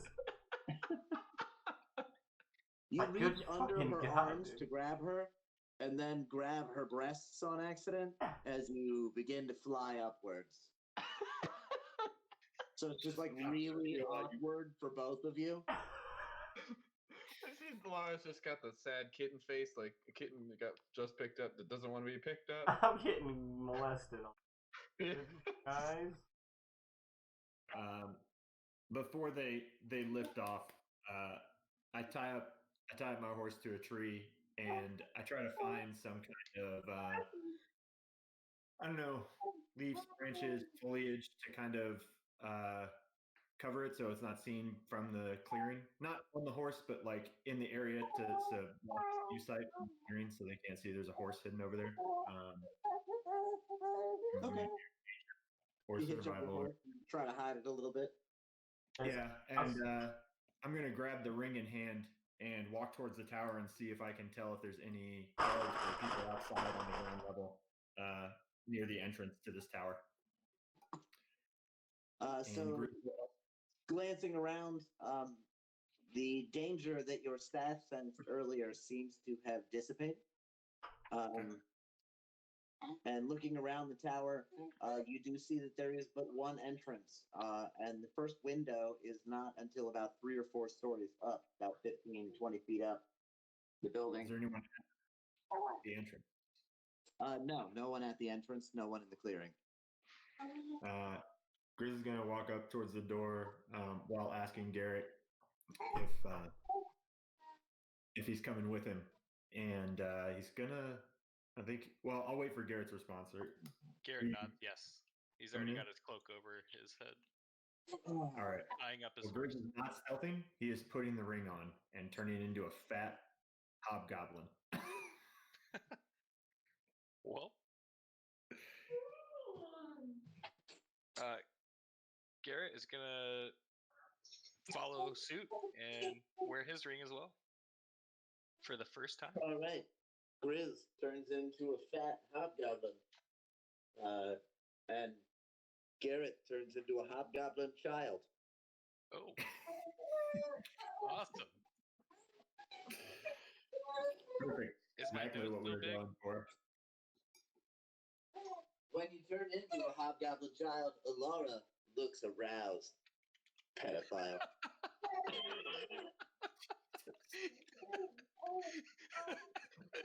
I don't even fucking know. Holy shit! Okay then. Fuck. Oh, Oh. Okay. Alara does not really look aroused. I was like, I don't know how to play a She's pedophile. about like 70 feet in the air right now, getting her boobs grabbed by eagles. So I think she's a little distracted. holy All right. shit! I realize that's on your screen. This is my sister, everyone. Hello, sister. Hi. what's up? Everybody stop talking so I can actually see his sister. Oh, you just gotta click my face. Oh yeah, that's right, I can. Hi, sister. And dog. Oh, that dog is cute. That's the dog. All I see is Andy's gigantic face. Yeah. Your sister looks quite fit. She is very fit. Yes, the fit. It was clever. All right, everyone, go fuck yourselves.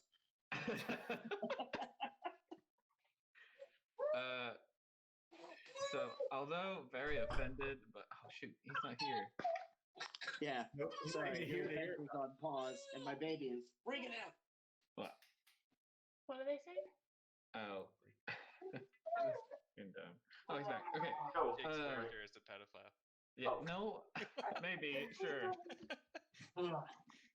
Maybe, sure. Just accepts that shit.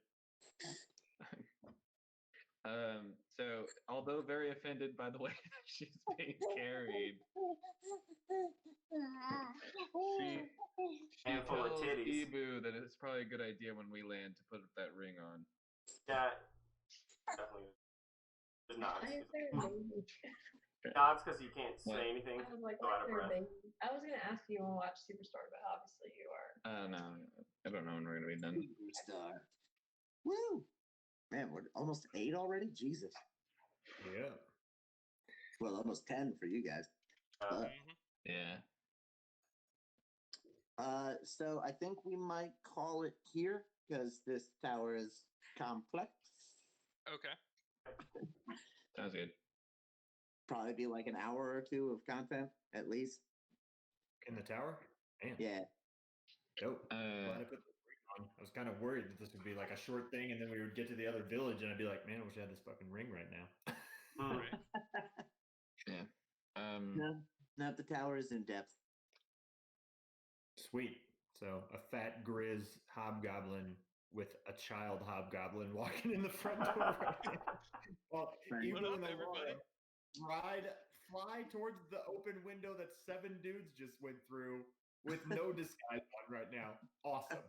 While he gropes her. Sweet. Love it. Good segue. I'll remember that one well. Yeah. She's Yep. smart enough to not fight it, but she's still offended because she's called her. Too good.